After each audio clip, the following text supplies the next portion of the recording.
Yo, yeah. They both live? Boom shakalaka. Yeah. You know the vibes. We in the building. You know the vibes. So you know what we gotta do? Yep. We gotta get our shares on, you know what I mean? Yep. Listen to my music, you heard?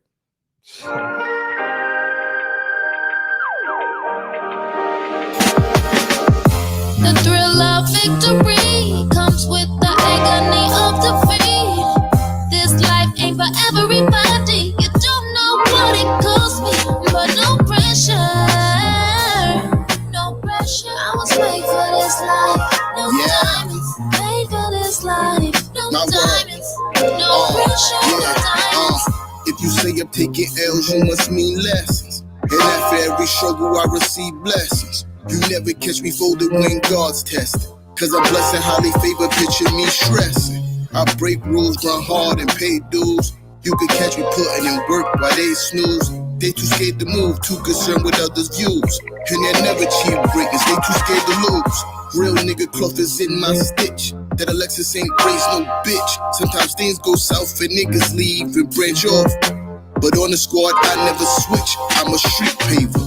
I've been putting in work, give me my respect. Y'all trying to play your cards, I'm trying to stack the deck. I've been putting in work, give me my respect. Y'all trying to play your cards, I'm trying to stack the deck. The thrill of victory comes with the agony of defeat. This life ain't for everybody. You don't know what it costs me, but no pressure. No pressure. I was made for this life. No diamonds. Made for this life. No diamonds. No pressure. No diamonds. Heard it through the grapevine that they hating on us. Food for thought, why you think they always waiting on us? Ace popper, showstopper, the doctor's in. Here's a shot, 100 proof they never count me in. Call a spade a spade. Private island, Henny gods, palm trees, watch me pave the way. Get in and I whip it, call it anime. FDR, 95, we headed out of state. Money lock confinement. No pressure, no diamonds. Exchange ain't what's in common, cause the sense ain't what's in common. Common sense ain't never stop him. Another speaking metaphorically, scorching beats, Nova heat, blue cane if we talking feet. Moon walking through the galaxy, substance spinner, the real controls the alchemy. The thrill of victory comes with the agony of defeat. This life ain't for everybody. You don't know what it costs me, but no pressure. No pressure. I was made for this life. No diamonds. Made for this life. No diamonds. No pressure. No diamonds. Like, no, yo, for real. Like, we here. Hold on, just like, you know, setting up. It'd be funny around here. So shout out to Jay Jada, shout out to Joey Parker. Like, yo, when that's Rocco. Oh, yo, Rocco. Yo, you know what I'm saying? Yo, Paul, you know what I mean? Yo, I'm just saying, like, to say, he called you by your Facebook name. Yeah. Yeah, I'm just saying, like, just the guys, it's fun being here, man. Reflex Radio is dope, man. Tune in, man. You know what I mean? Yeah, so we in the building. You already know the vibes. Yeah, man. Let's congratulate. What we up to? Episode 15? Yeah, something like that. You know what I mean? Looking good, man. Something like that. Shout out to the support. Couldn't do it without y'all, man. That's big facts. Big facts. You know what I'm saying? I like to feel like this show is keeping both teams alive. I mean, you know what I mean? The spirit, the fan spirit. You know now, as of right now, we both on vacation. Yeah, we definitely keep it both teams alive. Yeah, like, so, like, we represent the fan spirit. If you tune into this podcast, just know, like, they probably gonna get in tune with this show. They might see this, tweet it to your favorite player. Yeah, yo, listen, that's how they see it. They, at these guys, you feel me? Yeah. At these guys. Yeah, we gonna talk. And if you haven't done it already, please subscribe to the YouTube channel. Of course. Is Knicks versus Nets, Who Run the City. You know what I mean? Press the subscribe button and that little bell thingy. You feel me? Word. So you get the notifications when we live, just in case you might forget. You feel me? Right. Reminder, you know. So what's up? How do we start today? None of us had a team game in a while. How do we start today? Okay, like, again, this is what I've been saying all week. As long as there's no spicy talk. We should be able It's to always get through spicy this amicably. You know what I'm saying? Because it's like, yeah, it's always spicy. all talk. right. So I'm not even going to go into that. It's just straight smoke. But you know, before we get into that, I don't want to miss it. I want to acknowledge the fact that the Olympian, you know, I forget her name offhand, but she sparked up because she felt like it was therapeutic for her going through her mom's death, right? And I agree with her, and I think the Olympics should. They should. Her name is Sha'Carri Richardson. Sorry, Sha'Carri Richardson. You know, respectfully, Sha'Carri Richardson, and you know, respectfully, you know what I mean, you're a champion, you know what I'm saying, you're an Olympian, and you know, you're a role model, you know what I mean. I got a daughter, I'm gonna tell her all about you. You feel what I'm saying? So, you know, I said that to say I lost my mom too, and you know I have sparked up to ease that, like, you know what I mean, mentally, like I've done that before. Not to say that I've done it recently. I'm just saying, you know, like last week, like I didn't say nothing about it. Like my mom said it was her birthday, right? I didn't say nothing. I just thugged it out. And I mean, Tea Time knew what it was. And I thank him. And I'm saying it was still a gladiator sport that day. Now I'm saying it wasn't. Now I mean, we both, you know what I'm saying, serious about what we do. Now I mean, I know the pause police out there. Now I mean, gotta be careful. I told him too. I was like, listen, I understand you're going through something today, but I'm not gonna take it light on you, Playboy. Yeah. So, you know, again, like Sha'Carri Richardson, she didn't have nobody on the track when she was racing and came in first place, take a light on her because of what happened with her mom. She won that race. Yeah. You know what I'm saying? And I'm just saying it'd be nice if the Olympics considered that this is for therapeutic use. It wasn't a enhancement performing drug. Bro, it didn't help her win the race. It's weed, bro. Yeah, come on. Like, what's up? It's 2021, bro. Yeah. It's weed. Right. It's weed, bro. You feel me? Like that's all I got to say about that. It's weed. Let that girl run. Right. You feel me? Yo, what LaMelo Ball said. He said it's not crack, let her run track. You feel me? LaMelo Ball. It's you weed. Know what I'm saying? It's and weed, she bro. got a lot of supporters. She had a lot of celebrities that came out and supported, like, yo, you know, I agree with her. You know, I don't think that you know, she should be going through this because, again, let's pay more attention to the help that she needs mentally going through it, because trust me, it's a transition. It's hard to explain, you know what I'm saying? And what I will say is that she need people around her, like, being supportive instead of judgmental right now. You know what I'm saying? You know, I'll leave it at that. She seems to be handling it pretty well, accepting responsibility for what she did, even though I personally don't think she did anything wrong. She smoked some weed. Right. You feel me? She smoked some weed. I'm personally not a weed smoker, but I don't think there's anything wrong with smoking some weed. You feel me? It was some weed. Right. That's it. Right. It's weed. Like she's not on steroids. They didn't find no performance enhancing drugs in her. And I don't consider weed a drug. So let that girl run. It was weed. Right. That's all I got to say about that. It was weed. Mm-hmm. Right. And no, I again, to add to what you said, T-Time. Michael Phelps smoked weed. Oh shit. You starting the pot. That's all I'm saying. Michael Phelps smoked weed. Yo, what we doing then? So what happened with him then? You know what I'm saying? Nothing. I'm not gonna lie, I did some homework on that shit. Like, so hold on, you got Patrick Mahomes. He said this is trash, man. Just let her run. You got Damian Lillard said this that bullshit. Odell Beckham Jr. said this some bullshit.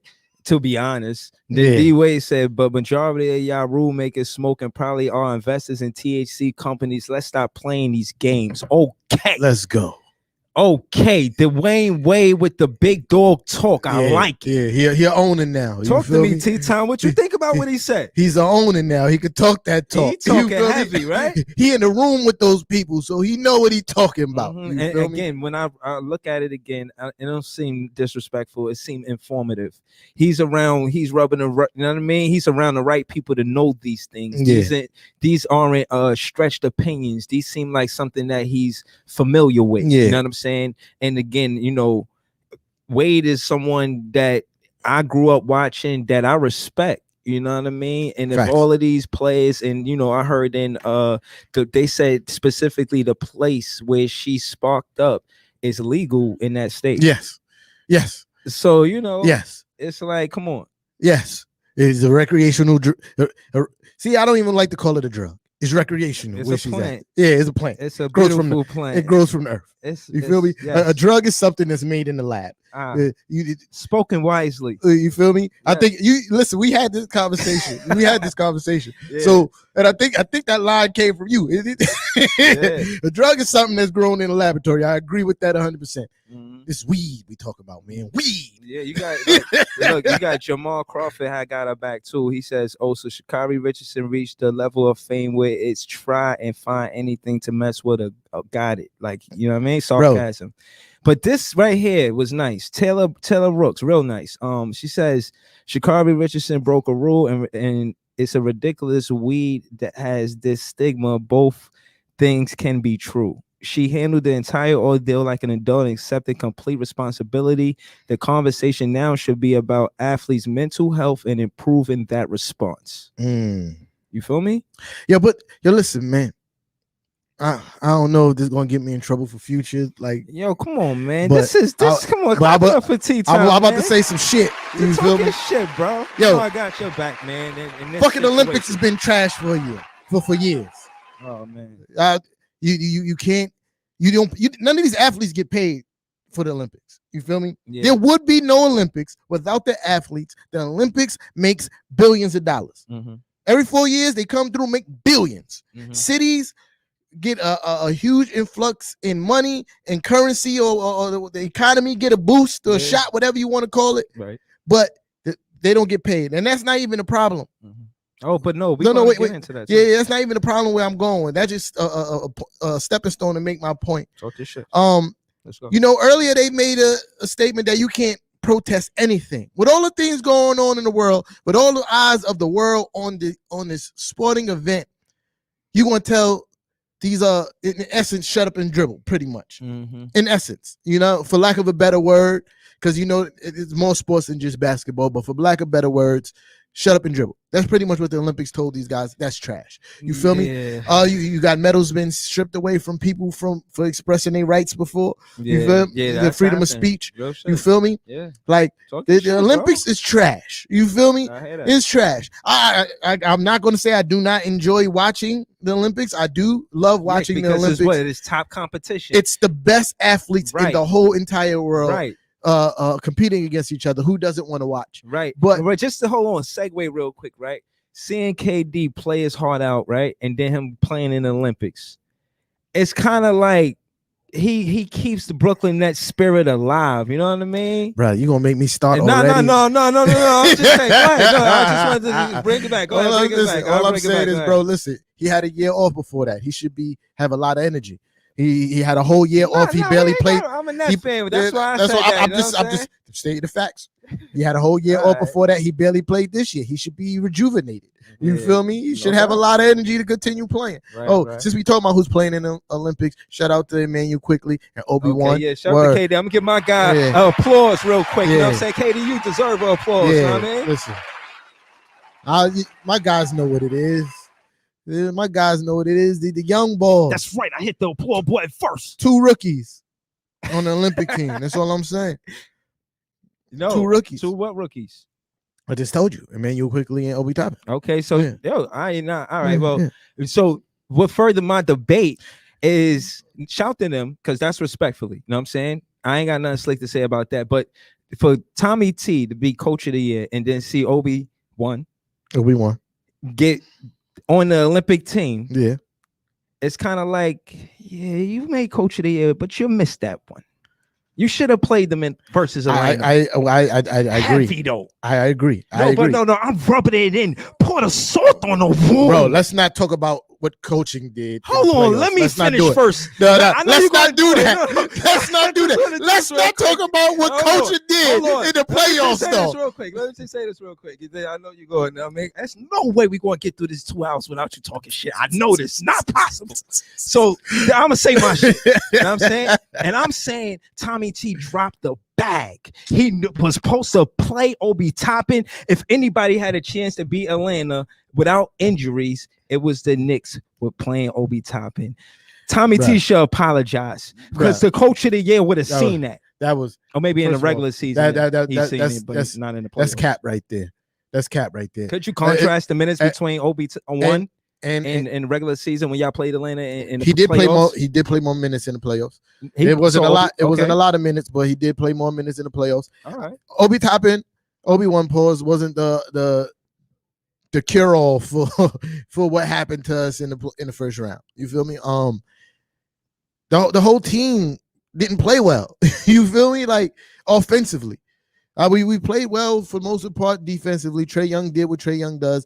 He's playing other great defensive teams, and he's still giving them buckets. You feel me? So we did what we were supposed to do defensively. Mm-hmm. It's just that we couldn't get any offense going because most of the team was playing bad outside of Derrick Rose. Like he was the only offense really. But yeah, but let's not talk about coaches dropping the bag.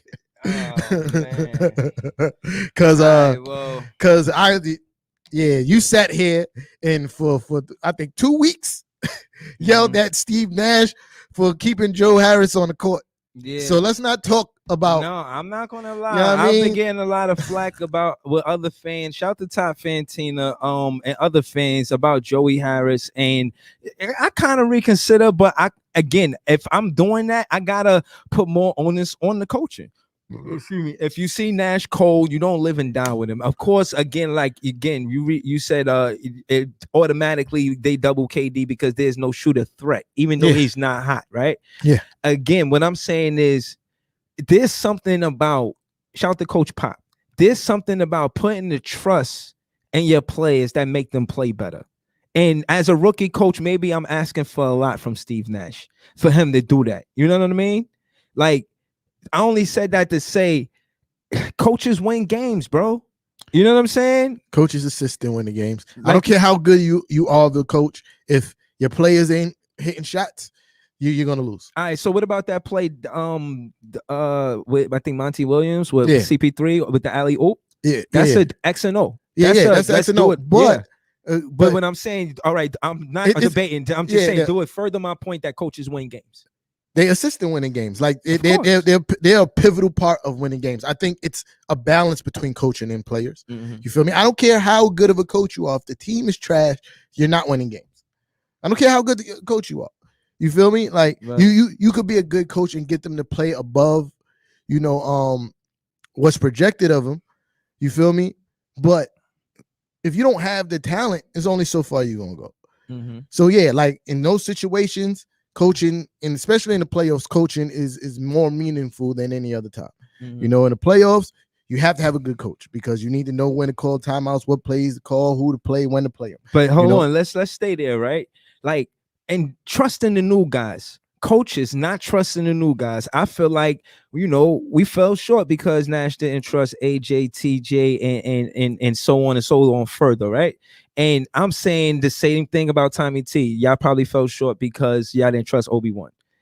I mean, that's my point, right? Like maybe I'm wrong. You know what I mean? Unless Obi-Wan was going to score 25, which I don't think that was going to happen this season. You feel me? Like that presence with Collins and Capella. You know what I'm saying? He's not and Obi-Wan is not a real big defensive and who threat. took his minutes? Who?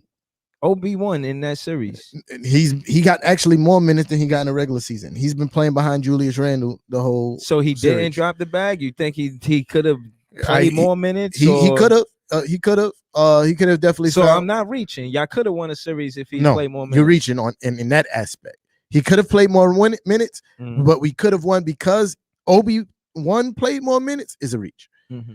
I don't think Obi-Wan was the cure for that. We needed Julius Randle to be regular season Julius Randle. Okay. And I think that would have been the difference. Yeah, that's what the difference with us was health. That was mainly the difference. Like, you've seen what we did in round one. And I only said that to say that's them playing together healthy. And then when they're not healthy, you see what happens. Yo, and I feel like Milwaukee was trying to give y'all that series because they literally shortened their rotation down to the same number that y'all was rotating, which was stupid. You feel me? I think their bench was better. They could have played way more players.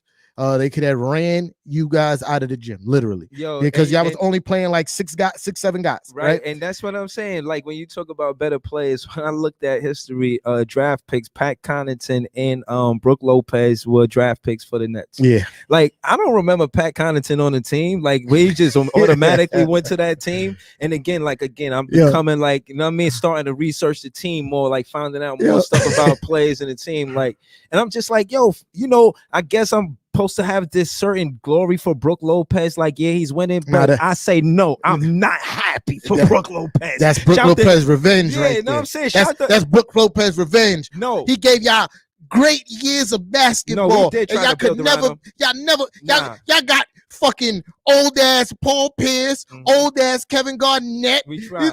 and washed up Andre Karolinko. Yeah, nah, y'all didn't try to do anything. But this is his revenge. Right. Shout out to Brooke Lopez. He's the highest leading scorer for the Nets. The highest leading scorer for the Knicks. You know who it is?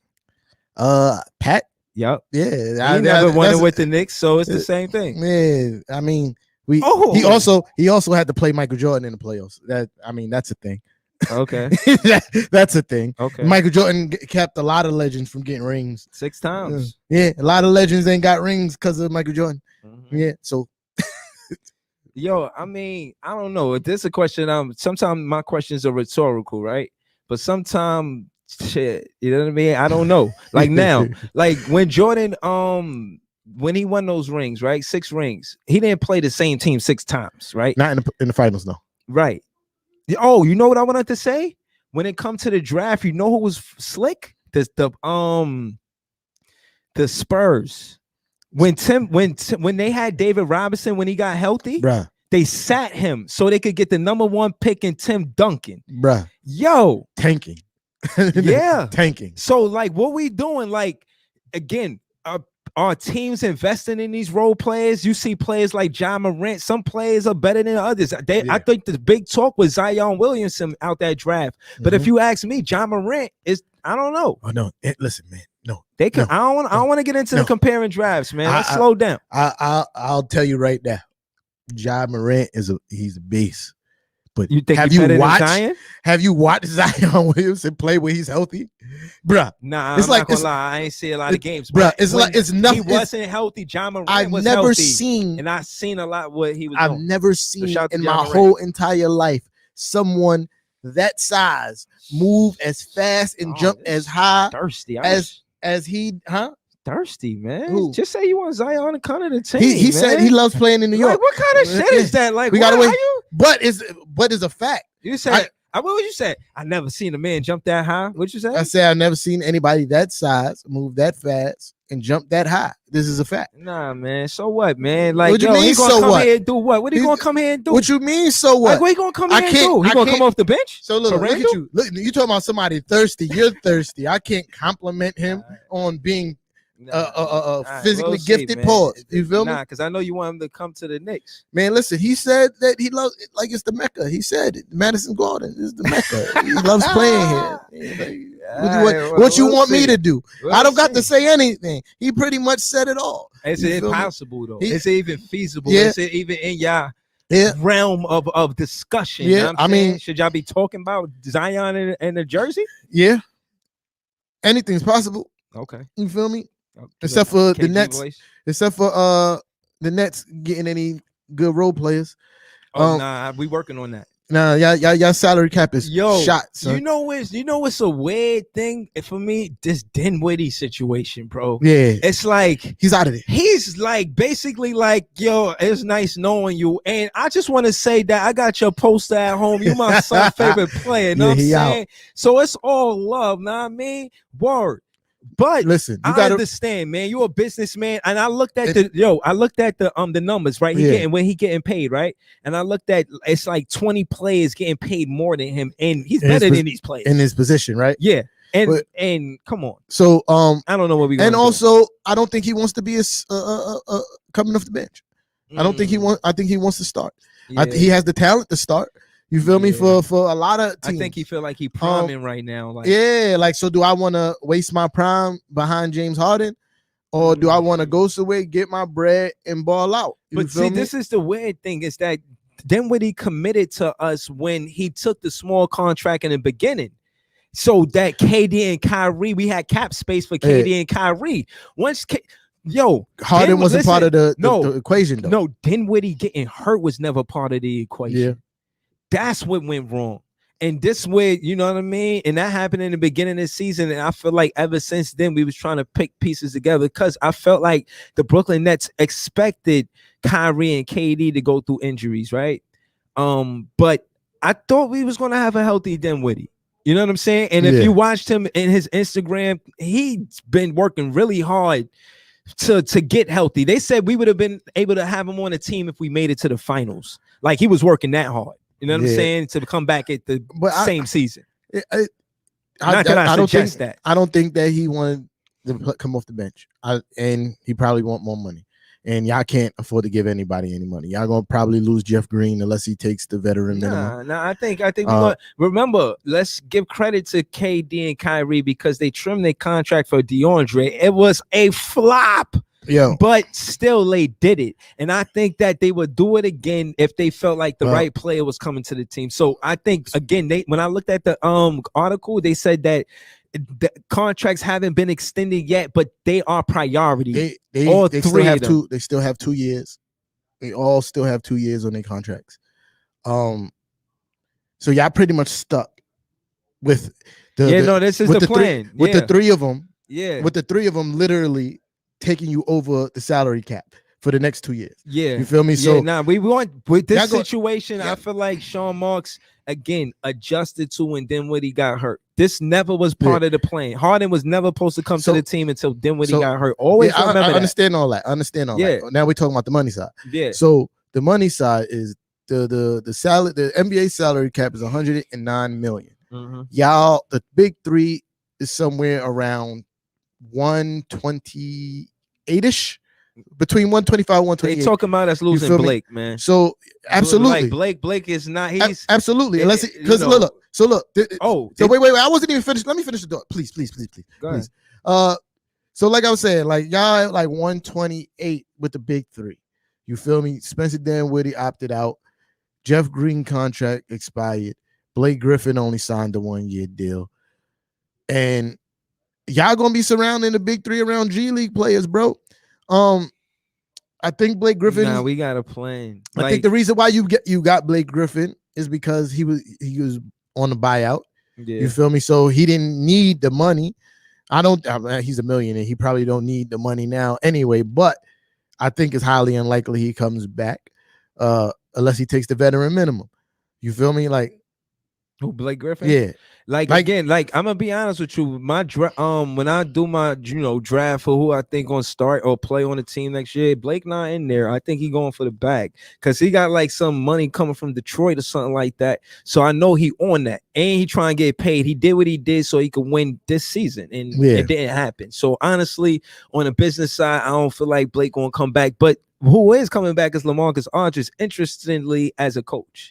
All right. Yeah, so I'm really in for that because we need Nash and help right now. Nash, you need help right now. You know what Marcus Eldridge ain't the answer. But no. I got a legitimate question. Like, so how do you improve your role players? Because right now your bench is filled with G League players. I think again, it's big and Nick Claxton. Yeah, I think it's vital to trust these role players. Again, my thing is when I looked at the minutes that was shared between when they played and when they didn't play, they didn't even get a chance to play. So my thing is they must have signed these contracts for them for the preseason and for the offseason because they're going to I looked at it, they go into the summer league. You know what I'm saying? But the thing is, so because I couldn't afford to sign anybody else. But what I'm saying is before we go and try to sign anybody else besides Dinwiddie, we was thinking about a sign and trade. I don't know who they considering, but that's the talk of it. That's one of the options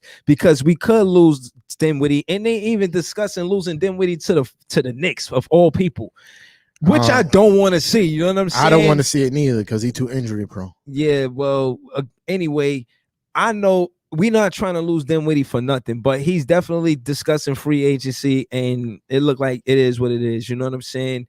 I'm gonna keep you posted though. You know what I mean? It's all good. You know what I mean? But Yeah, it is what it is. I don't know how it's gonna play out. You know what I'm saying? But I think that we want to trust Shamit. We want to trust Joe Harris. Like, again, I got a lot of backlash about Trey and Joe. Yeah, you know what I'm saying? So it's like, all right, where's fine. the Lord? Nash, What? No, okay, but what I'm saying is, again, I think he's the one who got the extended contract. Now we talking. It's either Joe or Spencer, and they gave Joe the bag, right?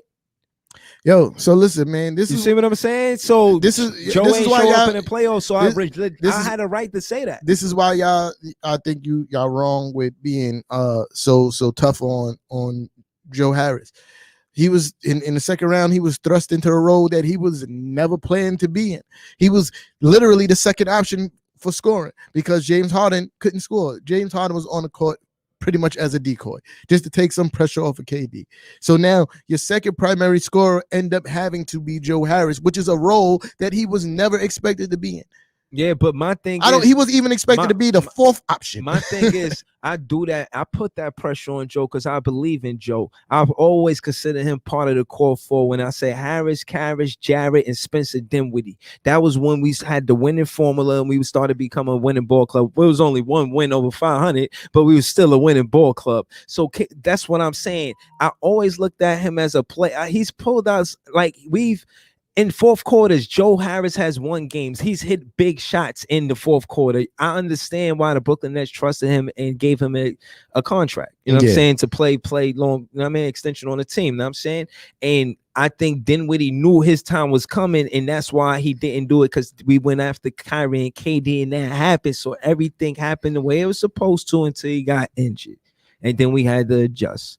This team went through so many different lineups that you look at Nash and he'll take the criticism because he know he had a tough job. You know, it was hard for him to stay on those rocky waters. You know what I'm saying? Because the who was on deck kept changing. You know what I'm saying? And like I said, you know what I mean? So shout to Steve Nash and shout to Joe Harris. Hold on. I just want to say shout to Joe Harris. Yeah, I was rough on whether or not you coming back, but if you coming back, I want the onus to be on Steve Nash, and I want you to sit him if he cold, because you did it with Shaman and it worked. Yo, so injuries played a large role in why y'all had to do a billion lineups, but it's also because y'all was trading and adding people like crazy too. You feel me? Like, so there's that. It's not just because y'all was hurt; it's because y'all made a lot of roster moves during the season. But when you talk about role players and like who we going to sign, like just forget who we going to sign. Let me explain something to you, bro. At one time, I liked TLC. Okay, he's trash. Hold on, hold on. TLC, you used to talk about him all the time. TLC. Hold on. And round was 2018, 2019, that season. I think right before or when Kyrie and KD, we knew they wasn't going to play, like that season.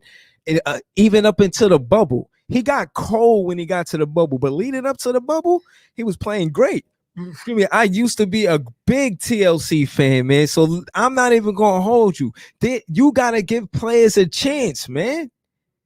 You gave TLC a chance, and he showed up. And then when it was time for him and Shamit to show up, when we was going through injuries, Shamit showed up more than him, and that's when TLC lost playing time. Like, Nash will sit his players, and this is what I'm saying. Just watching the game, like being a podcaster, I get into the coaching too. Like, sometimes I don't like when Nash is nonchalant. Like, I want to see him yell, get up, get in somebody's face. He played with a broken nose before, man. He ain't built like that. When have you ever seen tough Nash? What's up? You never seen Nash even Nash in his playing tough, days. Man. You never seen him in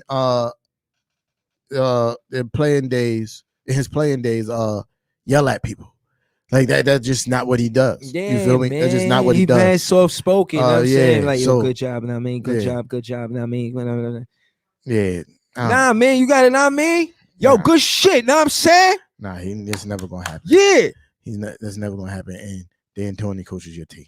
Yo, man. Again, I understand what happened. Like, realistically, we was trusting two healthy champions to get us through there. We did a great job with KD. Perfecto. Shout to the trainers and the Brooklyn Nets. Yo, the way y'all took care of KD and his health, I appreciate it, because, trust me, he had some scary falls in the season, and as a fan, I my heart dropped. You know what I'm saying? So, he's tough. You know what I mean? One. And two, I know that's part of the trainers like being there, you know what I mean? And supportive. Now I'm the saying fact that that's real. He didn't play a lot of games this year. That too. Listen. Again, man, not just him.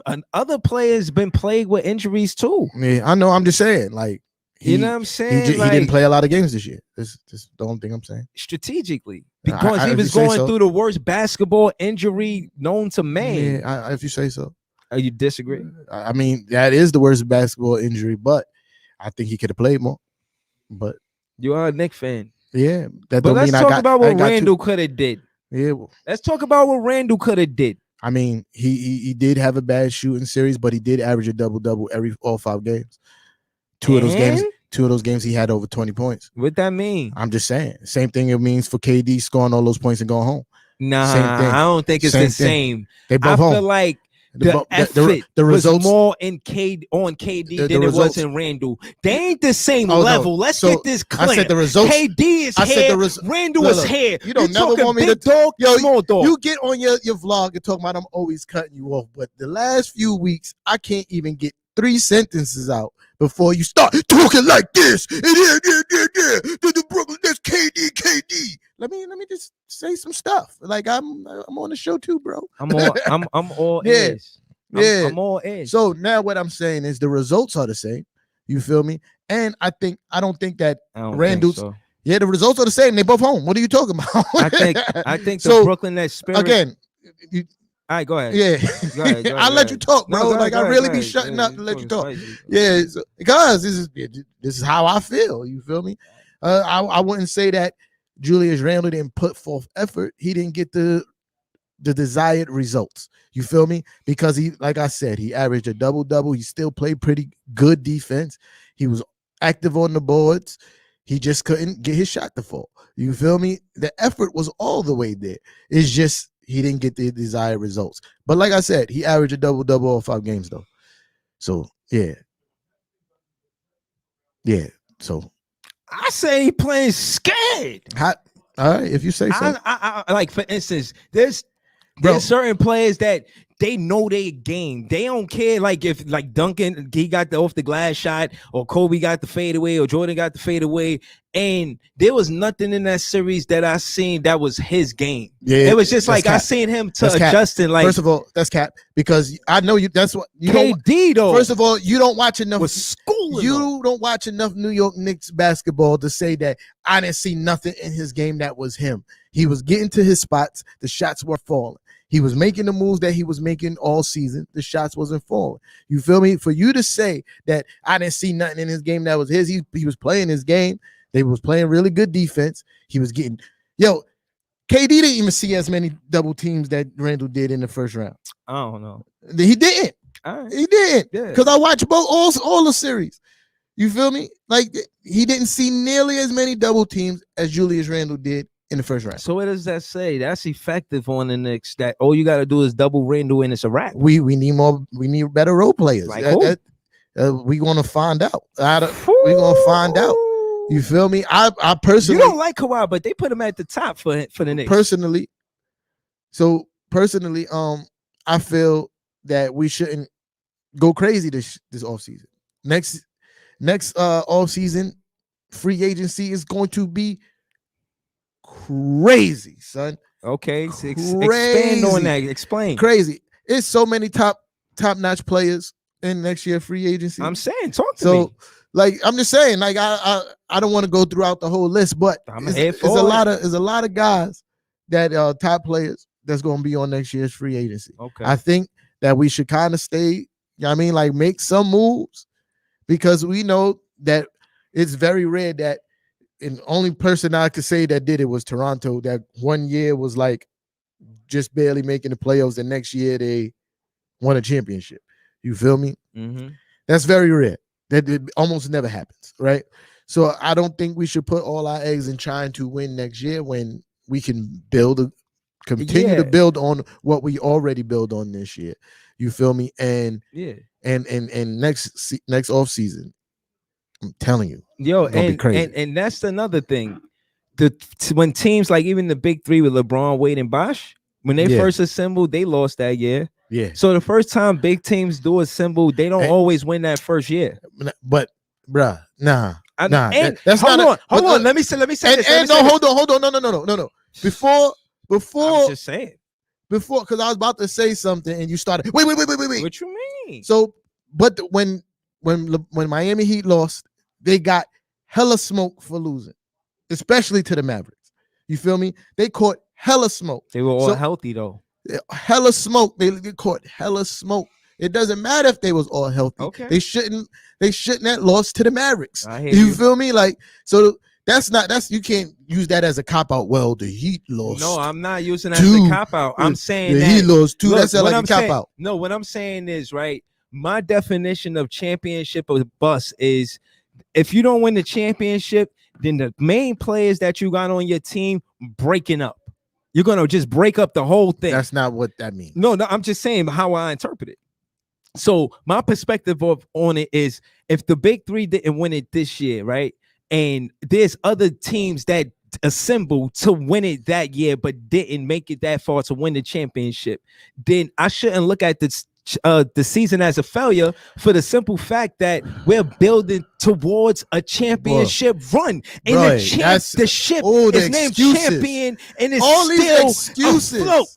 It's a battleship. you We literally- patched it up after that. Wow, damn, left You- a hole on the side. You literally had to make up your own Let's go. interpretation of what championship or bust mean to make another excuse for your team not winning the No, championship it's this not year. an excuse. It is an man. I'm excuse. an expert analyst, man. You- What is you talking Well, you need about, to man? fine tune your expertise, bro, because that was trash. Yo, Yo, Look, no, all I'm no, saying is no, it's a wait. fact. It's I'll let not an opinion. No, that's not a fact. There was nothing fact So you about trying that. to say when Miami assembled that three that first year, they won it?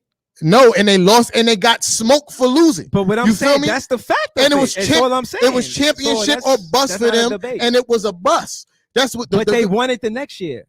Well, that's the next year. Well, this year is still a bust. That year that they lost was still a bust. I don't know. I think if feel the me? team stay together, it's not a bust. That's not. It's working so- towards something. It's This progress. is what I'm saying. Is you created your own The ship's still interpretation afloat. to a very widely knowledge, like a very wide like conception of what championship or bust is. You made your own. I'm saying Son, That's how I I look heard at what you said already. But what I'm saying is this.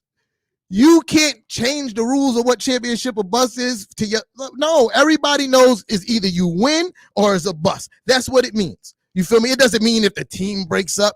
Championship, it was championship or bust for the Brooklyn Nets this year. Y'all didn't win. It's a bust. You feel me? but like how is that supposed to feel? Because I still feel like a winner. Like I feel like no, for real. Like I feel like I went through battle and I'm like, all right, we lost that one, but we, you know what I'm saying? We ready for off season. We That- getting ready. KD staying visible, letting you know. Like, and again, nothing's been signed and sealed, but all of the wind is blowing towards the way that all three stars is staying, and there ain't a lot of talk, but you know what I mean, about them not staying. So again, They there for 2 years. Again, They like- got at least another 2 right. years. So what I'm saying, for the first time in a long time, we part of a fan club that have a team that's going to be 1 through 4 for seasons to come. Like we're going to own this decade, bro. no, yeah, that's We're remains going to be to seen. rule, bro. That remains to be seen. How you gonna be Oh, a champ, man. rule a decade when after? Yeah, like you just literally gloss over the fact that it's going to be a financial roughness for you guys when all three of them are free agents. How do you keep them all? How do you keep them all? Again, I answered your question though. I didn't gloss over it. I said I think KD and Kyrie would do the same thing they did with Jordan if they felt confident in that player. They trimmed there what they were gonna get so Jordan could have a contract for him to be good there.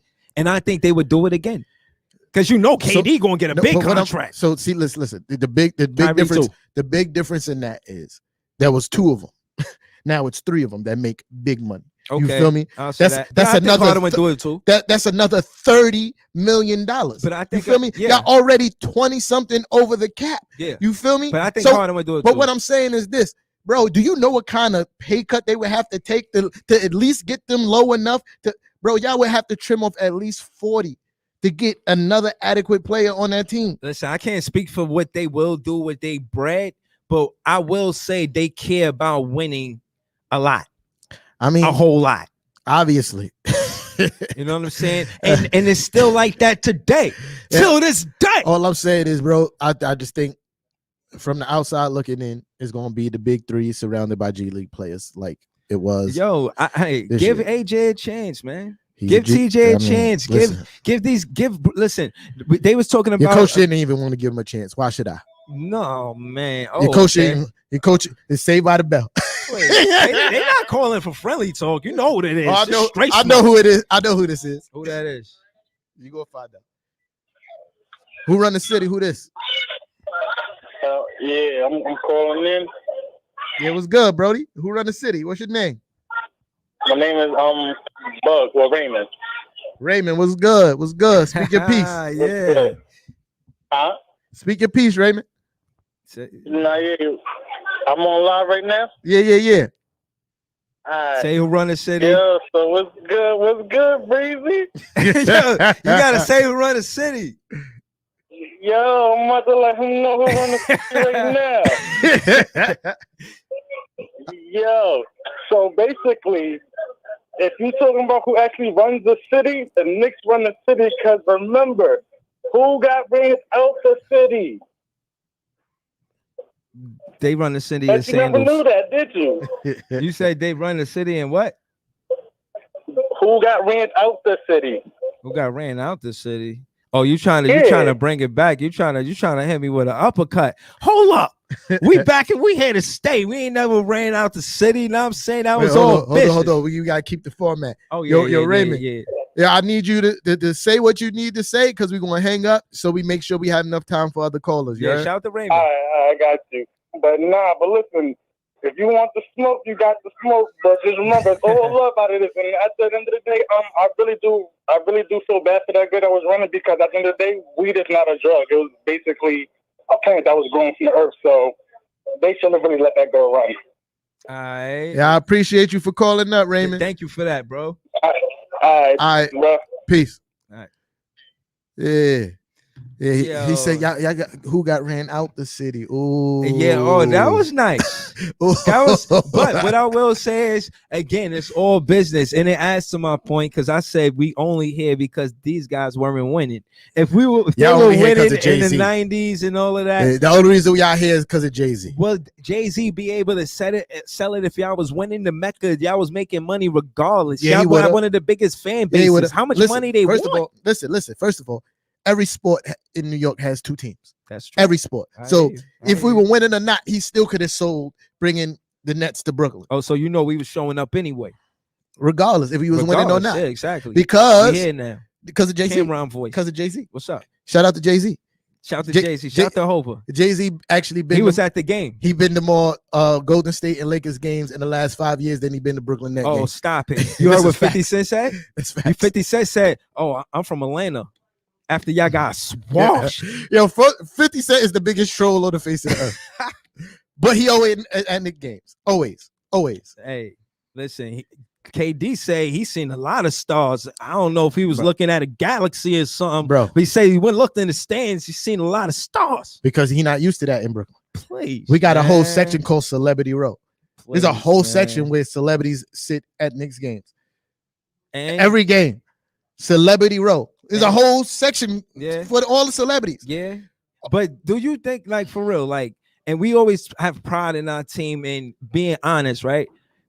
Do you think y'all could have did things different? What would you like to see different from last season to this season? I need to see. Huh? No, you're good. I need to see. It's more of player development is the only thing I want to see this year. I think we had a pretty good year. You feel me? I want to see continued development. I do want to see Obi-Wan get more minutes. I need RJ Barrett to be more aggressive in certain times of the game. Yeah. And I just want Mitchell Robinson to be healthy. You feel me? Like he's hella talented. Sky's the limit for the kid, but he just needs to be healthy. And That's it, pretty much. I'm gonna be honest. I can't get the playoffs out of my mind. You know what I'm saying? Shout to the Suns. They just waiting for the next opponent. I think they play tonight, or do they, or don't they? I think they do. No. The Suns. They play last night. No, the Suns. The Bucks won. The last game is 3-2. We're Right? talking about Atlanta and them. Right. They play play last night. Or do they play tomorrow? I think they play last night. No, tomorrow. Yeah. Yeah. So the Suns are waiting for them.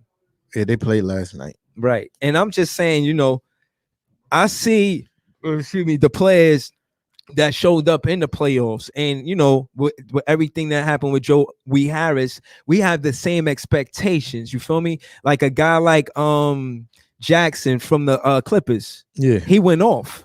You know what I'm saying? But Reggie Jackson been nice. Though. Right. But I'm saying in the playoffs, this is what we wanted from Joey in the playoffs. This is what we expect from Joey. What Jackson did.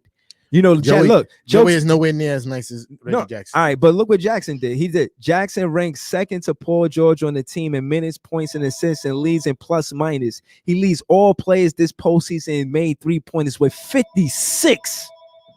Out there scorching. That's what Joey was doing all season. We was right for wanting him to. But Joey Harris is not as nice as Reggie Jackson. We believe in Joe. Who run the city? Who this?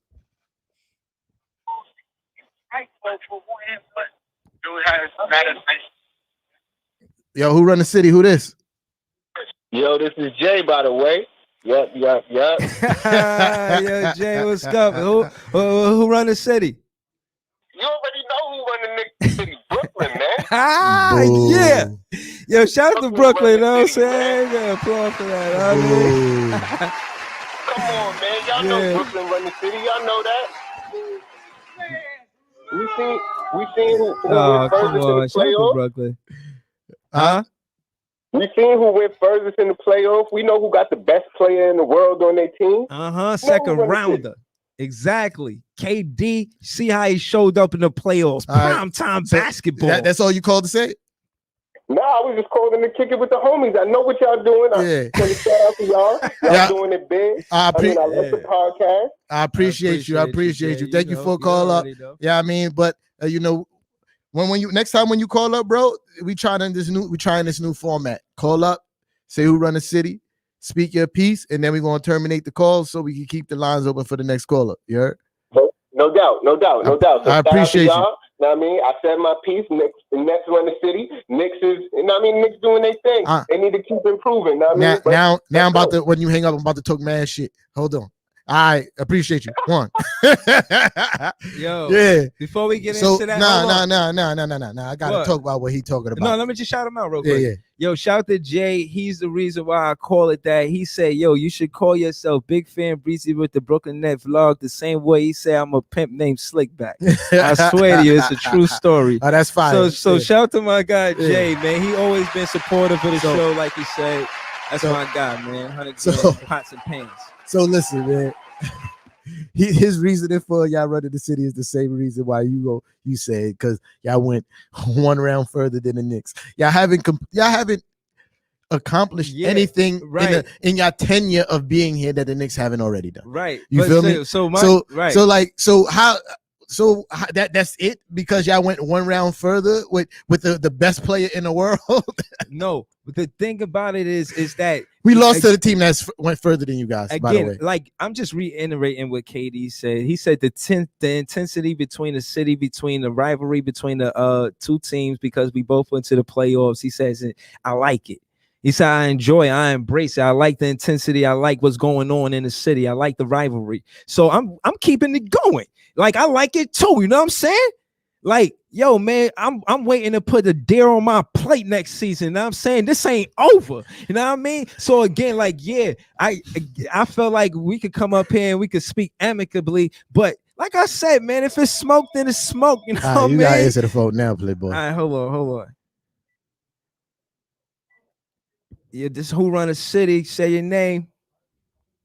JJ Jackson. My guy. All right, JJ Jackson. Who run the city? Yo, I just want to know who has the violin. Who has the he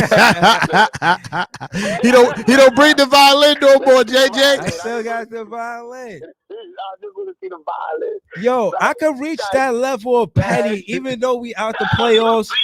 It's possible. Where the violin at? Where the ice trays at? I got it close. That's all I want to know.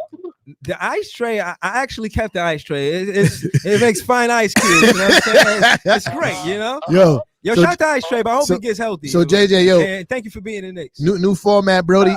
Say your piece so we can keep it moving, you heard?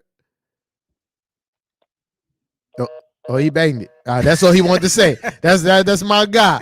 That's my guy. He came talking shit real quick. Jackson, word. Man. Yeah. Shout out to the Knicks fan, man. We appreciate the support, man. We do, man. Yo, listen. Like share it too. You know that we care about that. You know what I'm saying? When we see you share it, we like, oh man, that's great. I put a like button, love, care button, all that. Like it's good. Yo, I ain't gonna lie, bro. Like you get your big fan breezy vlog page gets a lot of support and viewership from Knicks fans. You feel me? I got my guys in there. They in there trolling.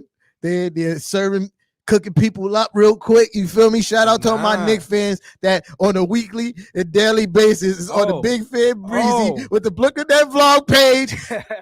Give it straight smoke. Yo, shout to Mike Edwards, top troll, holding it down. Shout to Coastal Brooklyn Kid holding it down. Shout to Ty West holding it down. Shout to Jason Tucker holding it down. So that's what we doing? Yo, hold on. Shout to Jay Fluky, because he's funny. He's a Knicks fan. He pulls up on my page. My brother. It's like he sparked a dynamite. Ran away from it. Yeah. I looked at the comments. I'm searching for where it's like 200 comments. No, but I'm searching for him though. Like, yo, where did he go? He said one post and the whole fucking page was wild, bro. But since we give a shout out to my guy, Kev Rodriguez, JJ Jackson, Curtis, Cody. You feel me? Shout out to my guys that's in there in the trenches. You feel me? Behind enemy lines. You feel me? Word. Nah, shout to it's all love. Like Cody is never a day off. He's always at it. You know what I'm saying? JJ, he's a troll that he tries to come in and like knock over furniture. You know how you got shit in your crib and then you got like a lamp there. He tries to like come and knock a lamp over and shit. You know what I'm saying? Then you got my fans like, yo, go pick that shit up, man. Yo, go pick that. Yo, come on this page knocking lamps over. Go pick that shit up.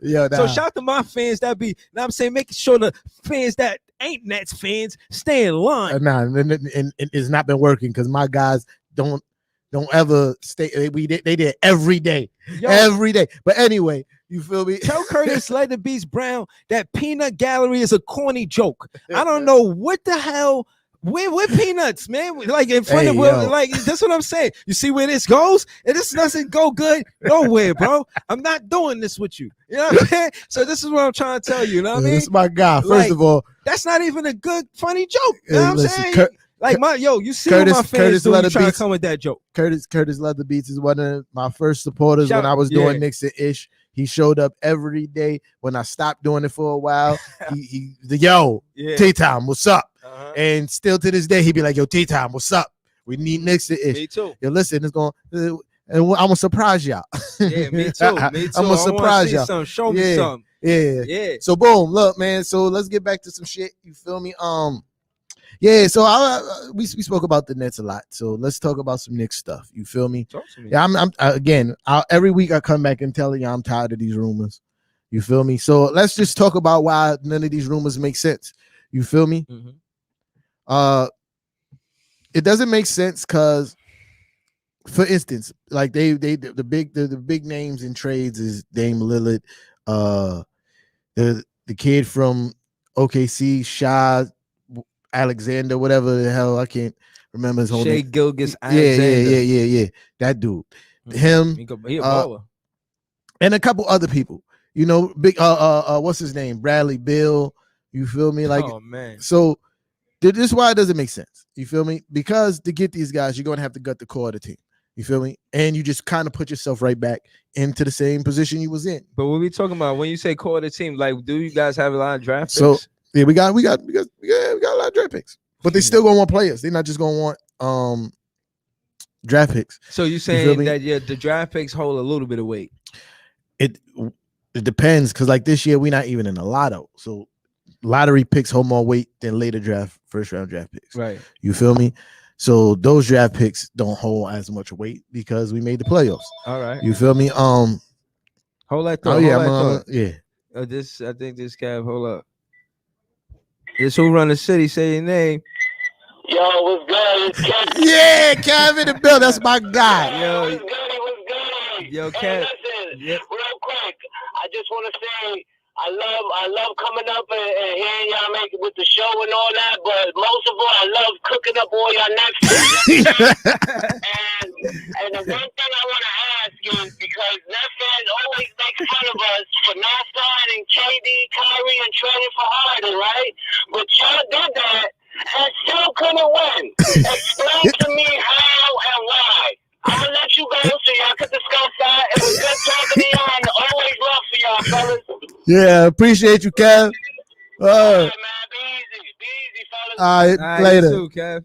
Yeah. I guess the Knicks run the city. Yeah, you already know. Yeah, when Kev call up, you already know who run the city is the Knicks. All right, so he said, well, what I will say is that, yeah, we went for the championship. We definitely won a championship run, right? We went for it. We didn't get it. And again, as far as investing in players and role players and going further, I think trusting Sean Marks is smart. You know what I'm saying? We want to trust Sean Marks, and we don't want to deviate too much for it. I had seen 3 draft picks that we were interested in, and as far as role players is concerned, 2 were guards and 1 was like a wingman, like at 6'9". Case in point is that doesn't fill a main gap to me. You know what I'm saying? The main gap is on defense and rebounds. And you know, that's not who they was looking for in the draft. So I don't know what the Brooklyn Nets are going to do. My take is that they try to package it some type of way to get another player to replace what Dinwiddie would have brought to the team had he stayed, because it seemed like he's going to leave. So to answer Kev's question, the probabilities for that is high. Yeah, you know what I'm saying? So I'm trying to be honest about it. Like I said, my son, he got a poster. Dinwiddie, if you could change your mind, you could say, tweet now that you decide to work it out with the Brooklyn Nets. You know what I mean? If you're watching this live, you know, maybe just consider it. You know what I'm saying? But if you don't, then we have to, like, again, I feel like we package it some type of way and we try to replace Dinwiddie, because he's a great player. So it's going to be great competing. I hope my team win and yours lose when we play y'all. But yeah, it's all good. We'll see. But yeah. So back to what I was saying, why it doesn't make sense. When I say gut the team, I mean you're gonna have to give away the RJs, the IQs, the Obi-Wans. You feel me? Like the young core that kind of is the reason why the team did so good this year. You feel me? And when you get rid of those players are usually replaced by people who are not as good. You feel me? So then you end up in a situation where you have Randall and like a Dame Lillard or whoever else, right? Mm-hmm. And or Bradley Beal, and then they're surrounded by subpar talent, and that's not a winning formula, dog. Like it's not. But like, so, like for instance, like I to add to what you're saying, like certain players are beloved, right? Like it's gonna be a lot of players, like a lot of fans like me hurt to see Dinwiddie go, right? Yeah. Obi Toppin, he got to the Team USA because of the Knicks, his play on the Knicks, right? Yeah. RJ got to the on because of his play on the Knicks. Like these players, you kind of all right. Well, you played that great to get to that team. You don't want to leave that team. You like you're building your reputation there. You feel what I'm saying? Yeah. So that's what I mean about players that's visible after the offseason, what they're doing. You see KD after the postseason, you're like, damn, what's he doing? He's around the games, but then he's going to the Olympics. He's like, oh wow, he's still ready. Like that gets fans like excited for the next season. You feel what I'm saying? So again, I'm saying there's players in the offseason like KD, like respectfully, and you know those other Knicks players that you can mention if you want. I'm saying I already mentioned them. Like right, they respectfully, they like you as a fan, you like, all right, I'm ready for next season. And you want to see them come back. If they got traded, like, you know, it'll affect me. You know what I'm saying? Like certain players I could see stay. Some players I'll be like, if he left, I understand. Free TLC, a free agent. So, the thing is, like trades are inevitable. You feel me? Like, but I think when you have a young core of good talent like that, like it's smart to build around that. You feel me? Like it's like look. the reason why the Suns is having so much success is because they build around their young talent. Right. You feel me? Yeah. Like a few of those guys are homegrown there. You feel me? You heard what Perk said? What? He said about CP3. He said, I think he's the best MVP because he built around a bunch of young guys. Yeah, you know, kind of second what you said, kind of like, you know what I mean? Like that team was drafted and homegrown there. They were bad for a while. A lot of those guys were drafted there. You feel me? Especially Booker and Ayton. You feel me? They were drafted there.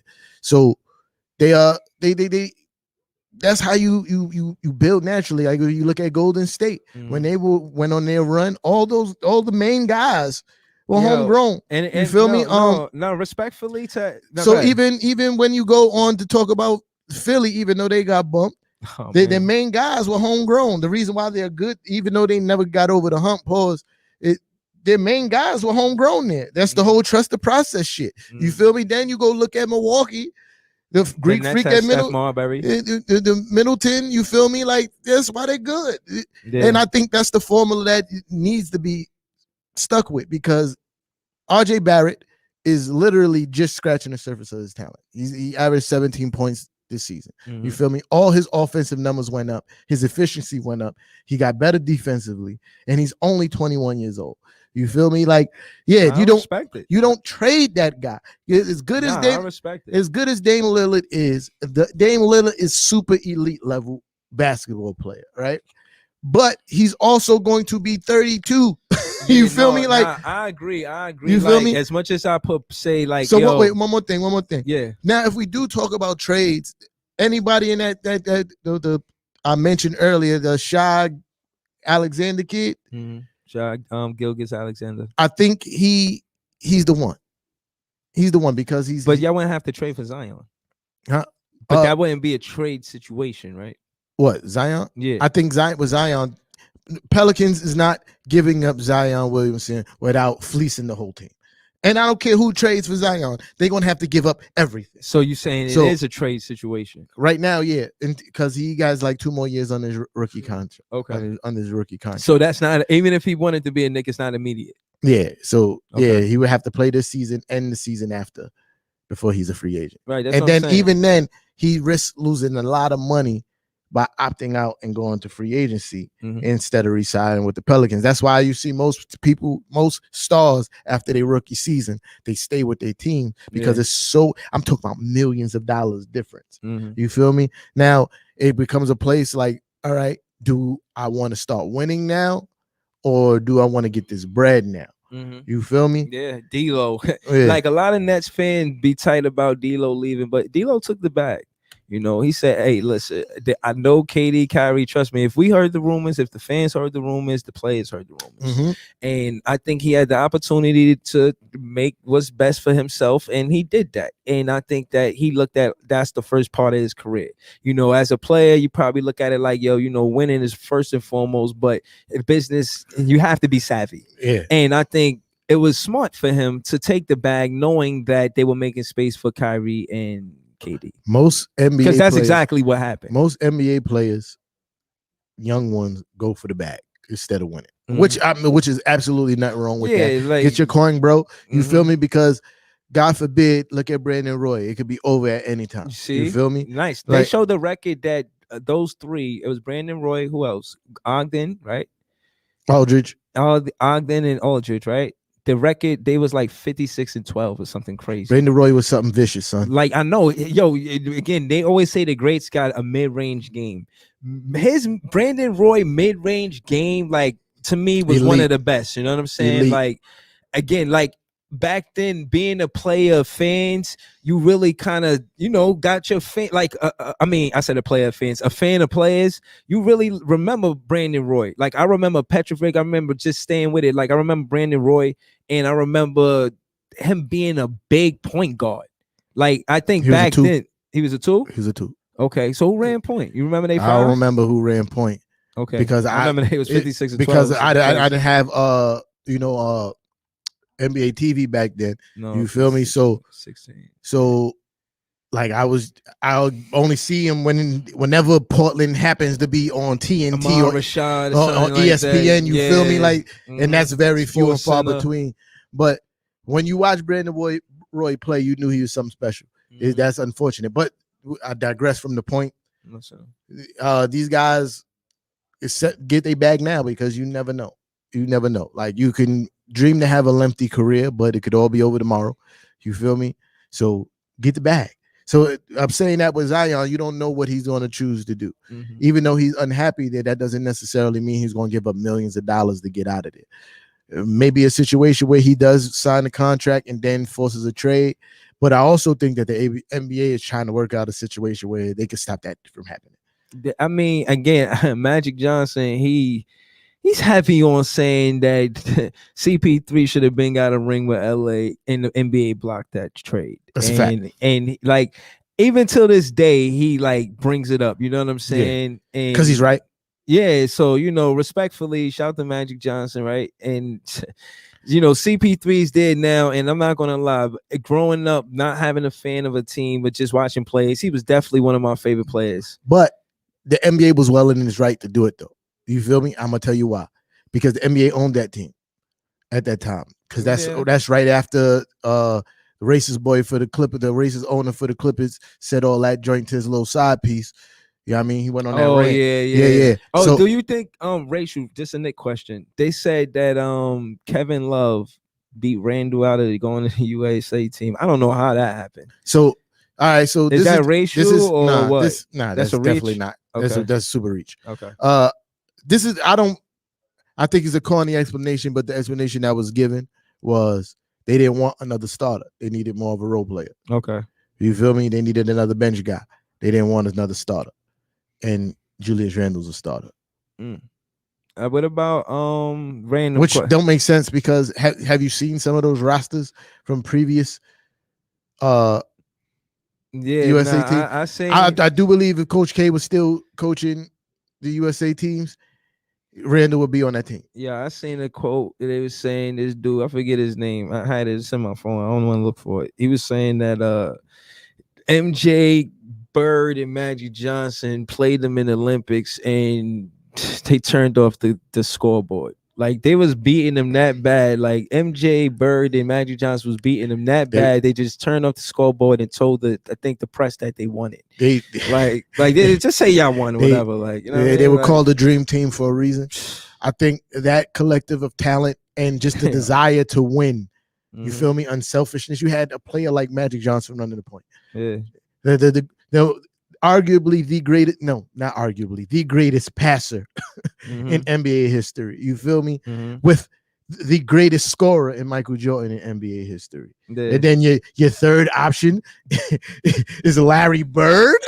What? Right. So against against a world that has not yet developed in basketball like that. Right. You feel me? Like, the Dream Team was really the world's introduction to American basketball like that. You feel me? Like they played it, but they didn't really play it. You feel me? And then you got we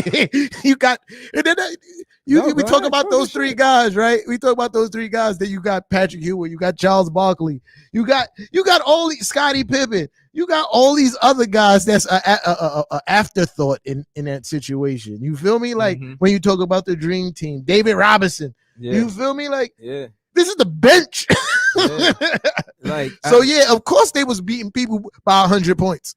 But I think what people liked about the Olympics is that the rivalry that these specific players had with each other in the regular season. Yeah. And to see them on the same team, it's like, wow. You know what I'm saying? And I think the rivalries back then were more serious. Absolutely. Because it was more physical. And fight could start out at any moment. Right. But I think the breaking point or the boiling point was what happened in Indiana. No, like, all right, the Malice at the Palace. Yeah, you can't have the players Detroit going in the stands. Now this is beyond me. You know what I'm saying? Like, So I think that's where it kind of like, all right, the physicality has to change because you're inviting that to the fans, that energy. You know what I mean? They drinking beer like, Suns in 4. We was towing that line again this year. Because, even though the NBA players got in the stands and started washing people up, throwing haymakers, you feel me? The fans instigated that. He threw stuff at an NBA player. You feel me? And Ron Artest, it was a hard foul. Everybody know Ron Artest. Right. You know, he right. Yo, look. You feel me? And you throw something on him, and he went and reacted like most human beings would have reacted. You're a basketball guy, right? Yeah. I know, like I've been bored and I just watch clips of fans talking shit to players. Yo, these guys let it fly. Bro. When I tell you fans be talking heavy, I mean the most disrespectful shit. And then you see players, the real side, you think they all superstars, superhero. Let's talk some shit to LeBron. He gonna tell you about yourself. You know what I'm saying? Talk to some shit to Westbrook. He gonna let you know. Yeah, Westbrook. You know what I'm saying? Some shit. Yo, Kyle Lowry, he gonna let you know. There's players that's gonna stand up and say, yo, you can't talk to me like that. And I like that. I like keeping the integrity and sportsmanship. Yeah. Let's be respectful. Let's be as competitive as possible and competitive as possible and respectful as possible. So one of the like, it's not outrageous, but just how petty some fans are was a story about Isaiah Thomas. I think he had to miss 2 free throws so that you get like a Chick-fil-A sandwich or a taco or something like that. There was something involving food. He made both free throws. So they started calling him all kinds of bitches. You feel me? Mm-hmm. He got up. He walked right over there and said, yo, don't talk to me like that. He said, yo, you be a fan. Don't talk to me like that. Just be a fan. Don't. Yeah. I like seeing the good clips where you see the little kid like, hi, KD, because KD is like players hero, like kids heroes, because he's like a superhero to Brooklyn the way he played in the postseason. And but lost. All right, but well, still, kids, they look up to KD. He's seeing KD and KD turn around, he waved to him, he made that kid day. Yeah. Shout out to KD for making that kid day, man. The kids love KD, man. We love you too, man. The fans of the Brooklyn Nets, we love you. You know what I mean? That's a pretty common thing around the NBA. I mean, it is. I mean, all right. So I wanted to do this real quick, if it's cool with you. A draft starting 5. Who I like and who you like for the Brooklyn Nets and the New York Knickerbockers. What you mean, like who you want to start, like the if it was up to you, like it's such a vague gap. Like I don't know. Right. Like, so are we using like the players that's on the team, or is it like a complete fantasy draft type situation where you just pick any and everybody? So let's play with no rules. It's fantasy. A fantasy draft. If it's up to you right now, and I'm saying if you get the pick, who starts for the Knicks this season, who you like? Yeah, you start first so I can see what you're talking about and I just don't go off the. All right, cool. I think if it's up to me, at one time I would say Jordan, but I'm hurt. I'm not saying Jordan. I think it'd be nice to see KD. I want to see Joe Harris. They say they're gonna keep him. Or teach Joe Harris a lesson. Let him play. Wait. You having a complete fantasy draft and you pick Joe Harris? Out of all the other, no, I'm saying like because you said make rules when I was really just saying whatever. But I didn't say make rules. I'm just trying to figure out where you were going with it. All right, so like are we going to be specific to this era? Yeah, are we going of all time? No. All right, so what I'm really trying to say is like realistically what I think is going. Okay, happen. all right, let's do what that. I mean, like nothing crazy. Yeah. You know what I mean? Like I really think a healthy KD, Kyrie, and Harden for one. Yeah. Right, and some help in the paint. And if it's up to me, Nick Claxton gets better. One, you know what I'm saying? You a threat. You could front the basket. Nick Claxton need to put on like 10 pounds of muscle. Yeah, but he can do it. He can do it. Absolutely. Right. So what I'm saying is, I want to stay with Nick Claxton. I want Rack Attack Clax. I want to stay with Rack Attack Clax. I want to put him. I want to put him at 4. Excuse me. I don't want him at center. Excuse me. And Jordan, and Jeff Green. If Jeff Green say he gonna stay, then let him stay. You know what I'm saying? And just honestly, we kind of trade up for a bigger role play on the bench that can help us in the paint. We need to fill that spot, bro. Y'all don't really have trade access, but yeah. But no, I'm just saying, like what Nash is doing, like again with the draft picks, they looking at 2 guards and like 1 wingman.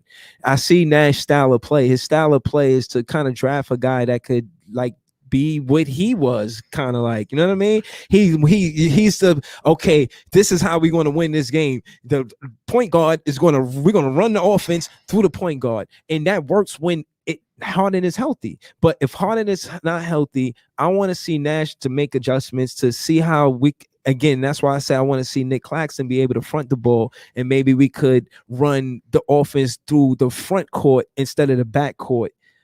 If you know what I mean, the first option is to run it through the point guard. Well, the second option is to run it through the front court, which could be a Nick Claxton or somebody. What you watched in the second round after when Harden was hurt, was the offense essentially running through the front court. KD is a front court player. He's a small forward. He's not a shooting guard. Yeah, but the whole world knew the ball was going to him. But what I'm saying is, in essence, and technically, what you're saying that you would like to see was happening. No, but what I'm saying is, Nick Claxton wasn't no threat. So, like he wasn't getting the ball, and it was like KD on this side of the ball, and then Nick Claxton on that side of the ball. I'm saying I need Nick Claxton to be rack attack Claxton. He need to be a threat 1-on-1. Watch Hakeem Olajuwon. Watch what he was doing, and then do some of that. I'm gonna say that I haven't seen a lot of Nick Claxton play basketball, but I like to say that he can be I'm gonna hand you the ball and you be an offensive threat kind of play. From what I've seen, I don't see that happening. I would like to see more. I mean, for real. Yeah. So wait, that was it. You were done. Yeah. I mean, just realistically, I ain't really want to go crazy with it. You know what I'm saying. So all right, if Mitchell Robinson is still. We have an option on Mitchell Robinson, so I'm pretty sure we're gonna pick that up. So he's gonna start at the 5, Julius Randle at the 4. I would like to move RJ Barrett to the 3. I think he would be better at the 3 position than at the 2. Tell me why. Because he can use his quickness on opposing shooting guards. I mean, small forwards. Okay. He might be a little bit undersized at 6'6", but he's strong. Okay. You feel me? Like he's super strong. I watch him body up centers going to the rack. So I'm not worried about that aspect. But he can use his quickness because his superpower is getting to the rim. You feel me? So you want to make it easier for him to get to the rim by putting him against slower footed guys. You feel me? You think he fit in Tommy T's system well? Like soon as Tommy absolutely T, he fit right in. Like who? Like that. You talking about RJ Barrett? Yeah. Absolutely. Yeah. I mean, like I said, he had an increase in all offensive numbers this year. You feel me? At the 2 guard, but the 1 guy is that's what I'm waiting for. Yeah, at the 2 guard, I don't know. If we keep Burke, I wouldn't mind seeing Burke. No, I don't know. I take that back. That's a strong 3, though. I don't. That take Mitch that back. Robinson, Randall, and RJ Barrett. That is 3, but shit. I'll take that Burke back. So Burke is a burger of lettuce and cheese. Because it was somebody on in the free agency that I was looking at. I don't think Quickly ready for that second. Maybe he could prove it with the. I like Quickly USA coming team. off the bench with Derrick Rose. Okay. So at the 2 guard, it was somebody I can't even remember offhand. I'm mad that I got to look. Oh, I got a list. Yeah, I got the list right here. Word, I got a list. So I would want a sharpshooter there. You feel me? Like somebody who's a knockdown shooter. Oh no, Trent, the dude from that Trent Jackson, Trent Jr. Yeah, Gary Trent Jr. Yeah, he went to Toronto. Okay. Yeah, Gary Trent Jr. would be my 2 guard for this year because he's a good 2-way player. He can shoot. He's a 3-and-D guy. Which I don't give up the bench. I don't give up everything for him. He's a 3-and-D. And bro, when he went to Toronto, he started scoring more points. I didn't know he had an offensive game like that. Okay. But anyway, yeah, he's a good 3-and-D guy. I would like to see. Like, did we talk realistically? Yeah, that's something realistically that could happen. I'm listening. You said you got. I'm listening. You up to your 2 guard that you say Gary Trent Jr.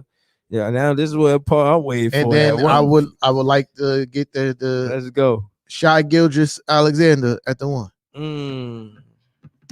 And y'all just gotta pay him. Y'all ain't gotta trade. No, that's a trade situation because he got 1 more year. He got 1 more year on this contract. I think. Yeah. No. Yeah, next year would be his last year on the contract. Next season, would be his last season under contract. But shit, you ain't trying to trade none of the guys you just mentioned. So yeah, they I ain't feel just like going to give you Shai Gilgeous. Yeah, I feel like at this stage in his career, business wise, he's less expensive than a Dame Lillard. You feel me? I feel like there's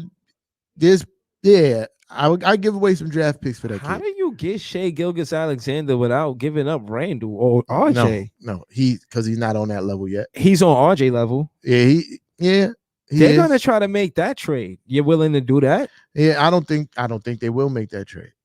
Not for him. Nah. He's more of a point guard than a 3. You know what I mean? What I'm telling you is that's why I put him at the 1. Right, that's what I'm saying. They wouldn't. I don't see how that trade works for them. It'll work for y'all, of course, but I just don't see how. Yeah, I don't know. But like you said, it's a draft, so yeah, it's a draft. So yeah, and teams like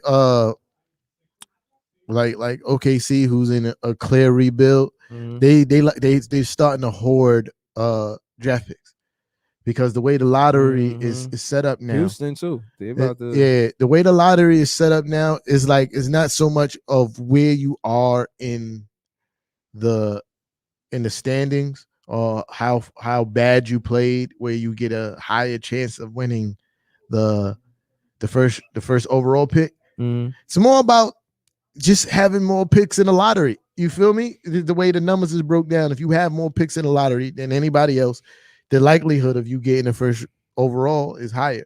You feel me? Before it was like, all right, if you're the worst team in the NBA, you have like a 24% chance of getting the first overall pick. Now it's more like the bottom 3 have the same 14% chance. Yeah. And then it staggers on the way up. Yeah. So but again, I said that because I'm looking at good plays and great fits. You take certain players out and put them in different situations, they shine.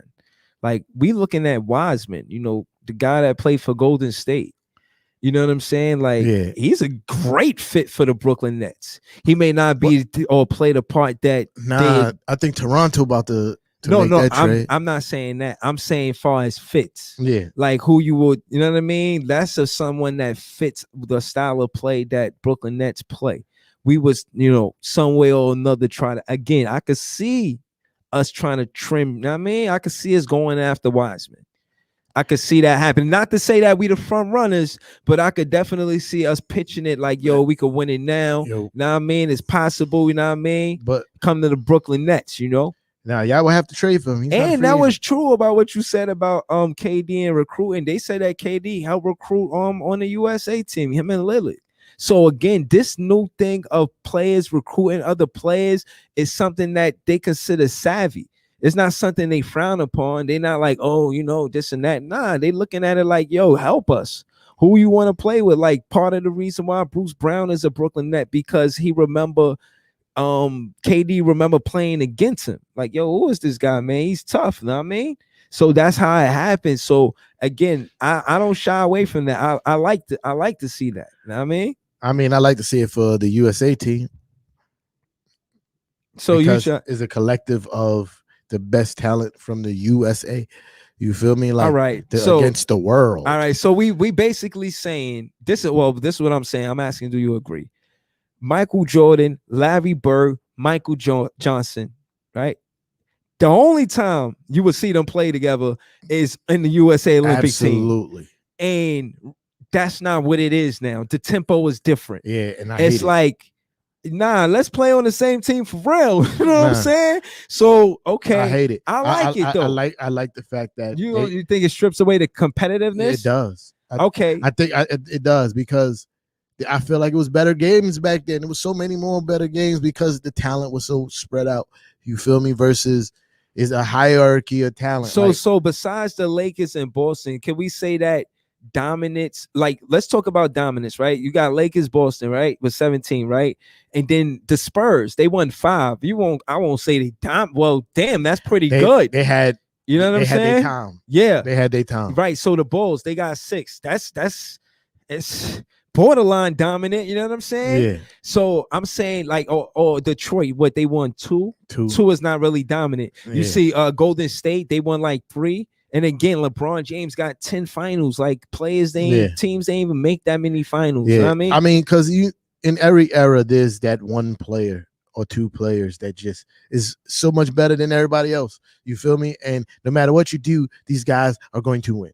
You feel me? When you talk about Boston, you're talking about Bill Russell. Mm-hmm. Then you're talking about the Lakers, you're talking about Wilt Chamberlain. Mm-hmm. Then you're talking about Kareem Abdul-Jabbar. Then you're talking about the Kobe Bryants. You got Michael Jordan. Like, it's these eras where and then you got LeBron James. You feel me? But it's these eras where these guys are just so dominant. Mm-hmm. You feel me? It's nothing else nobody else can do because these guys are gonna win. Right. And again, regardless, I still feel like the debate is which is more glorifying, when a player wins with one team or multiple teams. And I still think it's one team. I agree. So the Bulls, Jordan winning 6 with the Bulls is worth more than LeBron if he won 6 with multiple different teams. Yeah. Just because it's like the team is really building around you. You know what I'm saying?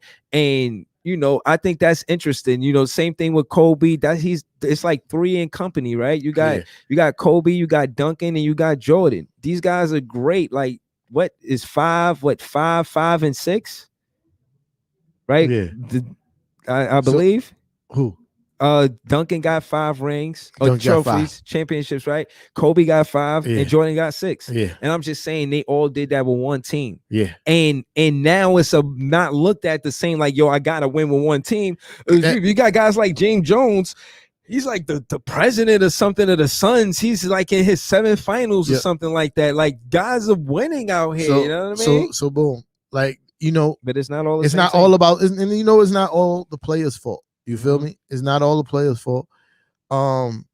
It's the organization's fault. Because you know how you built these kind of cultures where you have dynasties? Yeah. My fault. It's consistency. You feel me? Consistency within the organization. Mm-hmm. You feel me? Like the high turnaround in coaching, in front office. So it's like, yo, you're trying to build a building, right? Yeah. Like you got your, but every time you try to build a foundation, you hire somebody new to start building on top of that same foundation. Yeah, exactly. And with their own different plan. You feel me? Like, the foundation is rubbish. It's not going to be able to hold the plan because it's a whole new architect now. You feel me? Like, right. So, like, again, Derek, what's his name? I don't want to lose my train of thought. But what I was going to ask, let me just ask the question before I forget to ask you. How much do you contribute coaching to a winning basketball club in 100% pie? I mean, I think coaching, I think it's a 30-30-30, like 33-33-33 situation. Yeah. You feel me? Like, 33. Explain that. It's players. Mm-hmm. Like, when you cut in a pie. Yeah, 33. I got you. Yeah. I mean, some people might not know. You feel me? Yeah. We not just talking to each other. You feel me? We know math. Yeah. So, I think it's the coaching staff, it's the organization, the GM, to get the talent, and then it's the talent. You feel me? Like, all of those play a pivotal role. Because look, if, for instance, right, let's just use the Bulls as a benchmark. So you got the coaching 33%. Yeah. So let's just look at the Bulls as a benchmark, right? Mm-hmm. Now, of course, they had Michael Jordan, the greatest player of all time. Mm-hmm. You feel me? But it's the organization too. You feel me? It's Jerry Coos for getting the Dennis Rodmans, the Ron Harpers, the drafting Scottie Pippen. You feel me? Like, I think that was Jordan recruiting Rodman. No, it wasn't. The story literally is they asked Michael Jordan, yo, we thinking about getting Rodman. What you think? He's like, get him. Again, the co-sign was Jordan. But he didn't go and say, I want Dennis Rodman. It was the organization who chose. But like, look at what happened with it was the organization who chose to get Rodman. And they just is like, yo, what do you think? You feel me? It wasn't like they made the decision that this player can help us win basketball. No, I agree with you. So, I'm just saying, in contrast, look what happened with Derek Williams and Sloan in Utah.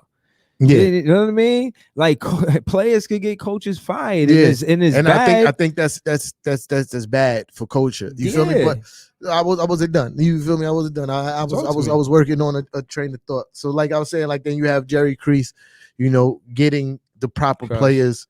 I'm sorry, Curse the getting the proper players to play around Jordan. You feel me? And I'm talking about the whole roster was filled just to supplement what Jordan does. You feel me? Then you got Phil Jackson. Like, I don't think they win those championships without the triangle. You feel me? And his coaching, like it's a whole thing. What do you think about windows and what is a winning window for an organization? Like, all right, we need to win it this many years, or fuck it all. We're gonna start all over. Because, like, again, remember, OKC with KD, Westbrook, Harden, and all that, they really went on a run. They didn't make it, but they went on a run, and then they didn't do it, and they bust up the team, right?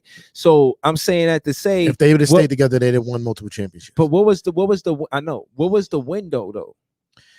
You see what I'm saying? Like, how many years was that? That was like, and I don't think it's a window more of is how long is the players willing to, like, yo, even how long is the players willing to stay the course? You feel me? Right now, like, we talking because Lillard becoming frustrated.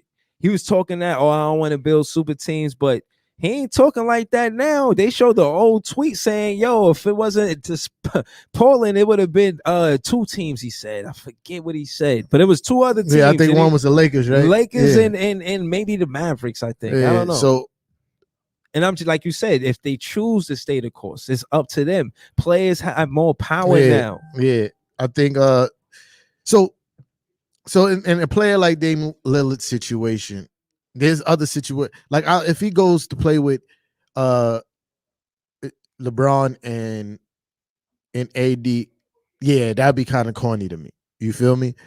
But if he goes to team up with Luka, it's different. You feel me? Okay. Like, I think that's different. It's a different. No, I feel because it's not like they're a super 1-2 punch, but they're not a super team. You feel me? Yeah. Like, both of them are walking buckets, but that's not a super team. Now you put him on the Lakers with AD and LeBron, that's a super team. You feel me? Like, but I don't, again, kind of reiterate and correct me if I'm wrong. I don't think Lillard, I think he wants to compete with, like, fairness. He's not a super team guy per se. Yeah. He's more like, yo, I want the help. I think with him and Melo, he looked at Melo like, all right, Melo coming off of the bench. Ain't like Melo came and start. And, you know, just looking at role players, he had a great year, but absolutely he did. And he wasn't getting big minutes. Yeah, I think that's what Lillard is dealing with right now in his career. I really think he's dealing with, every time they in the playoffs, CJ McCollum disappears. Yeah, because he kind of talking heavy. You know, you hear him come out, he like, yeah, you know, I got my own sneaker and I rap and I box and I'm such an amazing person. But I could hear the pain in his voice, bro. He wants to win it, bro. Yeah, he does. I mean, he's passionate about what he does. You feel me? Yeah. I think he's turning into one of, if not already, one of the greatest clutch shooters in NBA history. You feel me? And it's and you're playing in a small market in Portland. He's a baller. Like, it just is, the Portland situation to me is just all the way bad for him. You're in a smaller market. The team consistently shows that they can't keep or build a good team around you. You feel me? I don't know how many coaching changes he had since he's been there. You feel me? And that goes back to what we was talking about earlier with the, you know, you have to build a culture. The culture starts with having a consistent coach. You feel me? Like, to answer my question, I feel like coaching is a good, strong 30 to 35% of winning. Like 35. Phil Jackson in the Bulls, shit, I get at about 50% to Phil Jack. Nah. Who else coaching? Does Mike? Yeah, I mean, pretty much Phil Jackson. He coached the system. He showed them, master. He showed them what the system is. Made sure that they could run it fluently, without even having to think. But if you watch old Bulls games, you know, shout out to my uncle Seb Bam. He pointed that out to me, and then, you know, occasionally I like Hardwood. Hardwood, he funny. Yeah, one of the best players. That's right. He's a trader. He's going to trade when the Knicks start. That's my guy, man. When the Knicks start winning, when the Knicks start winning consistently, he's going to leave the Brooklyn Nets. I promise you. Yeah, he's going to be winning too. Yeah, so now he's coming back. His heart's with the Knicks.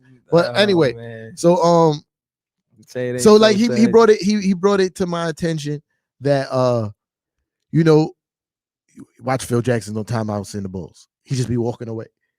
And a lot of times he'll call a timeout and just let them talk about amongst themselves. And then he'll be standing over in the middle of the court, looking around, looking at the scoreboard. Then he come back. All right, guys. Right. That's dope. So look, he was a player, wasn't such a great player, but he's a great coach. Absolutely. And Nate McMillan. So what I'm saying is I see a lot of shots are given to players to be coaches. Ty Lue. Ty Lue. What Chauncey Billups just got the one in. But Chauncey Billups was a great player though. Right, but still players getting the coaching job. As they should. I'm saying. You feel me? Like the ones who have the aptitude for it. Yo, could you imagine Shaq as a coach? Yo, I want you guys to go. I don't think Shaq has the aptitude for coaching.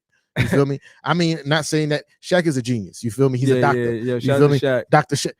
Shaquille O'Neal. So. He did that song with Biggie. Yo, we love you in Brooklyn, bro. Yeah. So Dr. Shaquille O'Neal. Not saying that he ain't smart enough to be a coach. Fact. I just don't think that he has the aptitude for it. Yeah. Yeah, like he like teasing Chuck. Could you imagine him talking to one of the players like he talked to Chuck? Like, nah, Shaq you good, Shaq. But I'm saying that to say I like the player coach thing. I like the transition.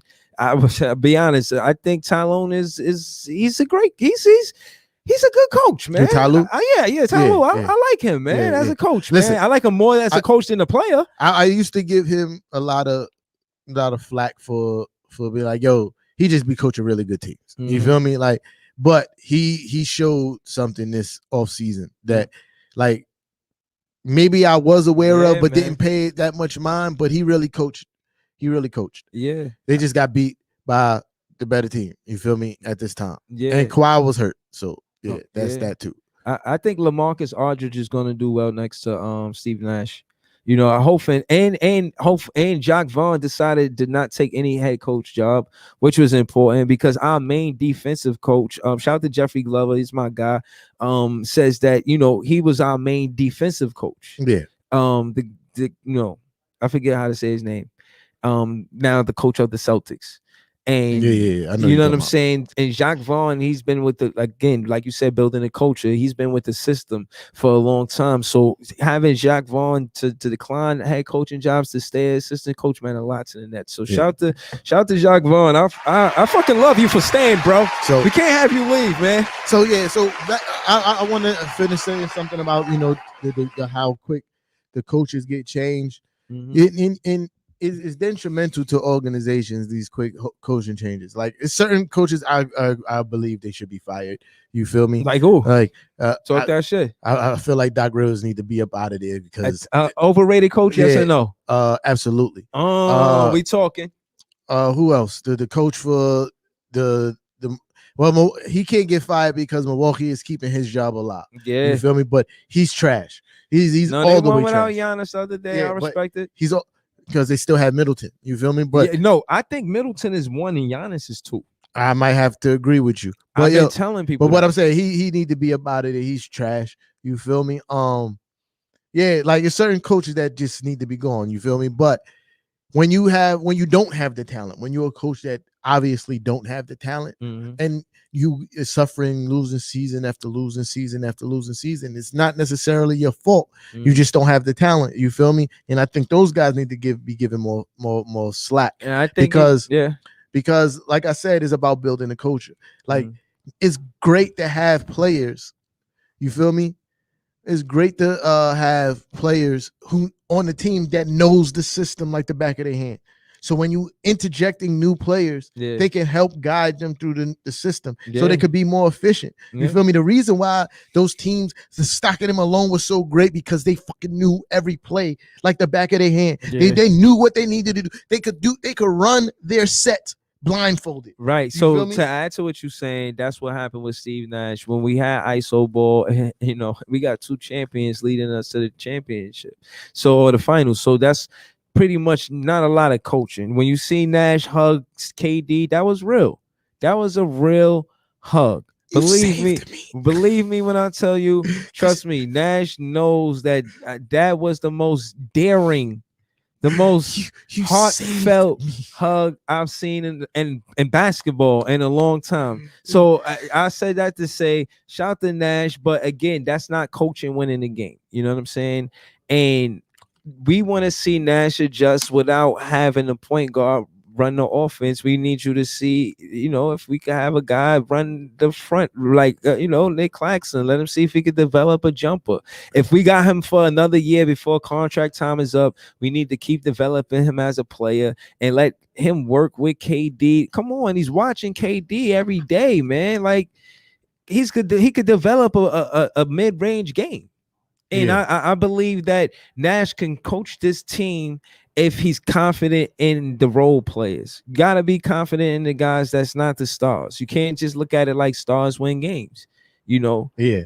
And you got some unsung heroes, and people make jokes about it, but Robert Horry is a legend. Yeah. Big Shot Bob. Exactly, man. Every team he went to, he was essential. He may not have been the main guy, but you want him on your team. Fourth quarter, listen, bro. He literally sat. He literally sat the whole entire season. Didn't play. I forgot what year it was. Hand cool. Didn't play 1 minute all season. Cool hand. Vital shot. Hot hand. And Robert swish. Yeah. And knocked down a 3-pointer to win the game. In the finals. Swish. Like, yo, you got to be a cold mother to do that, bro. Yeah, man. Like, all season you just clapping it up. Right. Final seconds of the game. Yo, Bob. Right. Yeah, all right, guys. Stand back. I got this. Step aside. This is why I'm here. It's alive. Like, for real. Like, again, and we wanted that from Joey. All of us felt like Joey would do that. He didn't do it. And now people saying, oh, nah, don't trade him. All right, fine. Nash got to take the responsibility to say, all right, if you cold, I'm going to sit you. And we got to feel like we could run the ball out the front court without putting the double team on KD. And we did do that with LaMarcus Aldridge. Again, I hope he becomes the coach, but definitely him not being in that Bucks series hurt us. Didn't hurt us so much in the Boston series, but in that Bucks series, you could see how we miss a player like LaMarcus Aldridge. You know what I mean? I reiterate, you know what I'm saying? But again, man, I feel like Nash going forward, if you're listening, please trust your role players, bro. Trust those guys, and we'll be all right. All I got to say is, Coach Tommy T, keep on doing what you're doing, Playboy. You feel me? Let's do it again. Let's run it back. You feel me? My guy Julius Randle's in the lab putting in that pain. You feel me? Let's keep on building. Julius Randle flirted with finishing the season with a double-double. Or did he finish? I can't remember. I'm getting tired. I ain't gonna lie. In closing, I just wanted to say that, far as draft picks, I trust them because we've drafted good players before. They might not have stayed, but we've drafted good players. You know what I'm saying? Like we've drafted, we've drafted Brook Lopez and McConnell. They with the Milwaukee. We've drafted Kerry Kittles. He was good. We drafted Derek Favors. We drafted Mason Plumlee. We've drafted a lot of different players that we tried to build around. Mookie Blaylock. Like we've drafted players. Kenny Anderson. Like we've always Derek Coleman. Like there's players that we've always tried to build around. And I think one of the best eras we had was that presence in the front court with Derek Coleman and Kenyon Martin. And, Kid and Vince Carter was nice too. I mean, that was the best era I had by far. Yeah, but I think it's changing. When I look at the stats, KD and Harden is until they went further than you than y'all. Yeah, you feel me? They went to the finals. Let them keep playing. We'll see. We'll step up. But that was definitely the best era of Nets basketball. Nah, this era is. I'm telling you, I feel like this decade again until. You keep on saying the decade, bro. I think it's 2021. I think you still haven't explained to me, like realistically, how you keep all three of them. Like you do, you keep on saying they're gonna take a pay cut, bro. You know how much money they're gonna have to give up, all three of them. I don't see Harden. I definitely see, if like far as money is concerned, I definitely see KD staying. KD, Kyrie, for some reason I paired them up. I say KD, Kyrie, and Harden. I kind of, even though Harden was kind of like an anchor when KD and Kyrie was going, and I do want to see all three of them because the big three really was supposed to be KD, Kyrie, and Spencer Dinwiddie. But you know, that didn't happen. Whatever. Yeah, right. But again, that's who they were building around. They were building around Karras and Dinwiddie. You know what I'm saying? So, but Harden being there, them financially keeping them, the money thing, I don't know how they're gonna do it, but I think they'll figure the way out. And I know KD, outrageous. Yeah, I don't know KD, Kyrie care about winning, and Harden. I know they care about winning. I think they thought that we gonna get 3 championships while our contracts are still intact. You feel me? I think that's what they were thinking.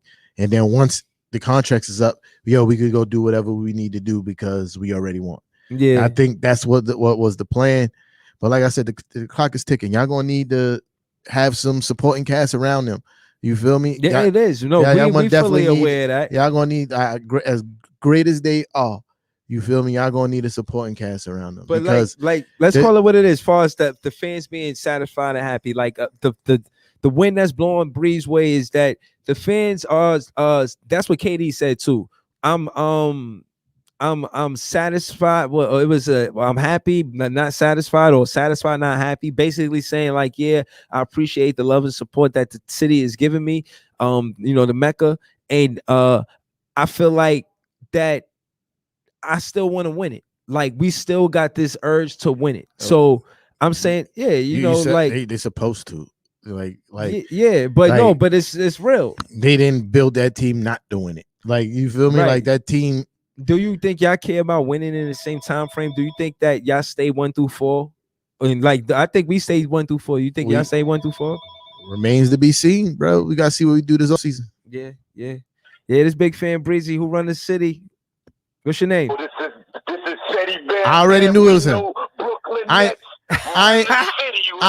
ain't have to even look at the phone, and I knew it was you because I looked at the monitor and I saw you right Brooklyn. I was like, oh, he gonna call.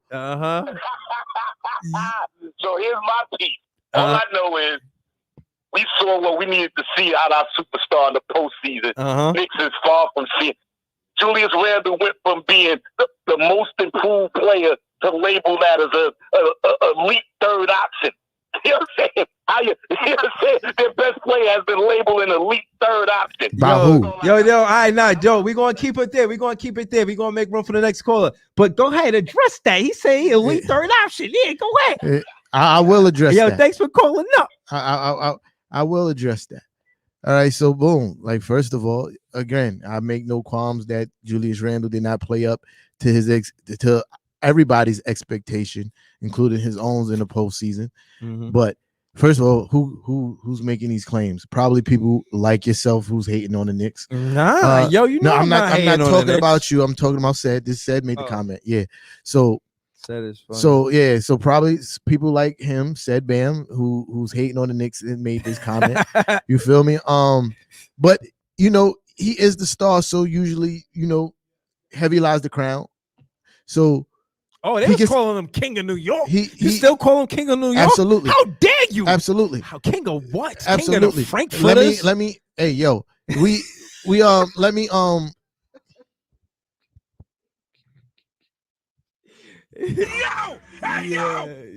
pause, nigga. Yo, pause, man. Yo, but he just said. Yeah, I need that. I need that. Yo, you got a switch button on that? All right, whatever. I'll talk to you later, man. You didn't tell me I had the whole show, man. So look. Let me finish. Let me finish talking to Seth. Let me finish talking to Seth. So Seth got him tight. So boom, right? Get him set.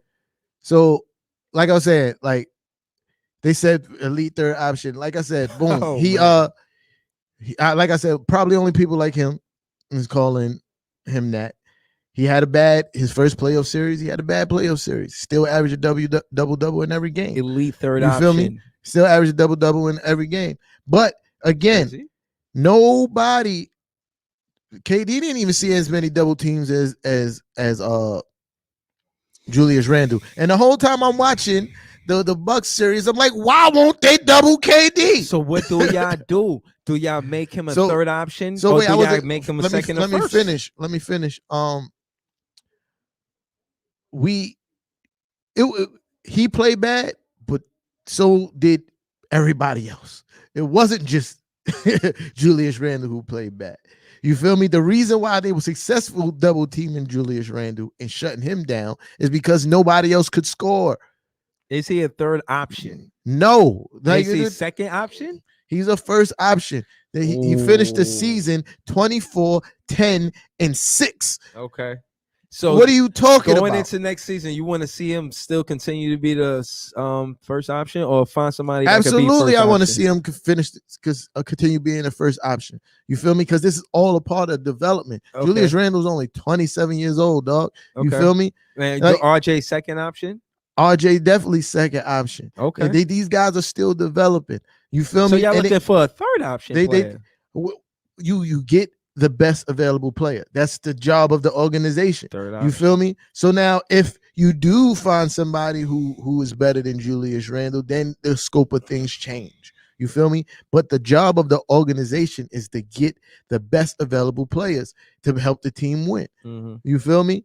Like there's some people that you just can't find nobody better than. So they're always going to be the number one option. Alfred Payton starting point guard. I already told you he out of here. You feel me? He's a free agent anyway this season, so he out of here. You feel me? There's a contract year. He's out of here. They're not re-signing that man. They say Ben Simmons is gonna play for the Shanghai Sharks.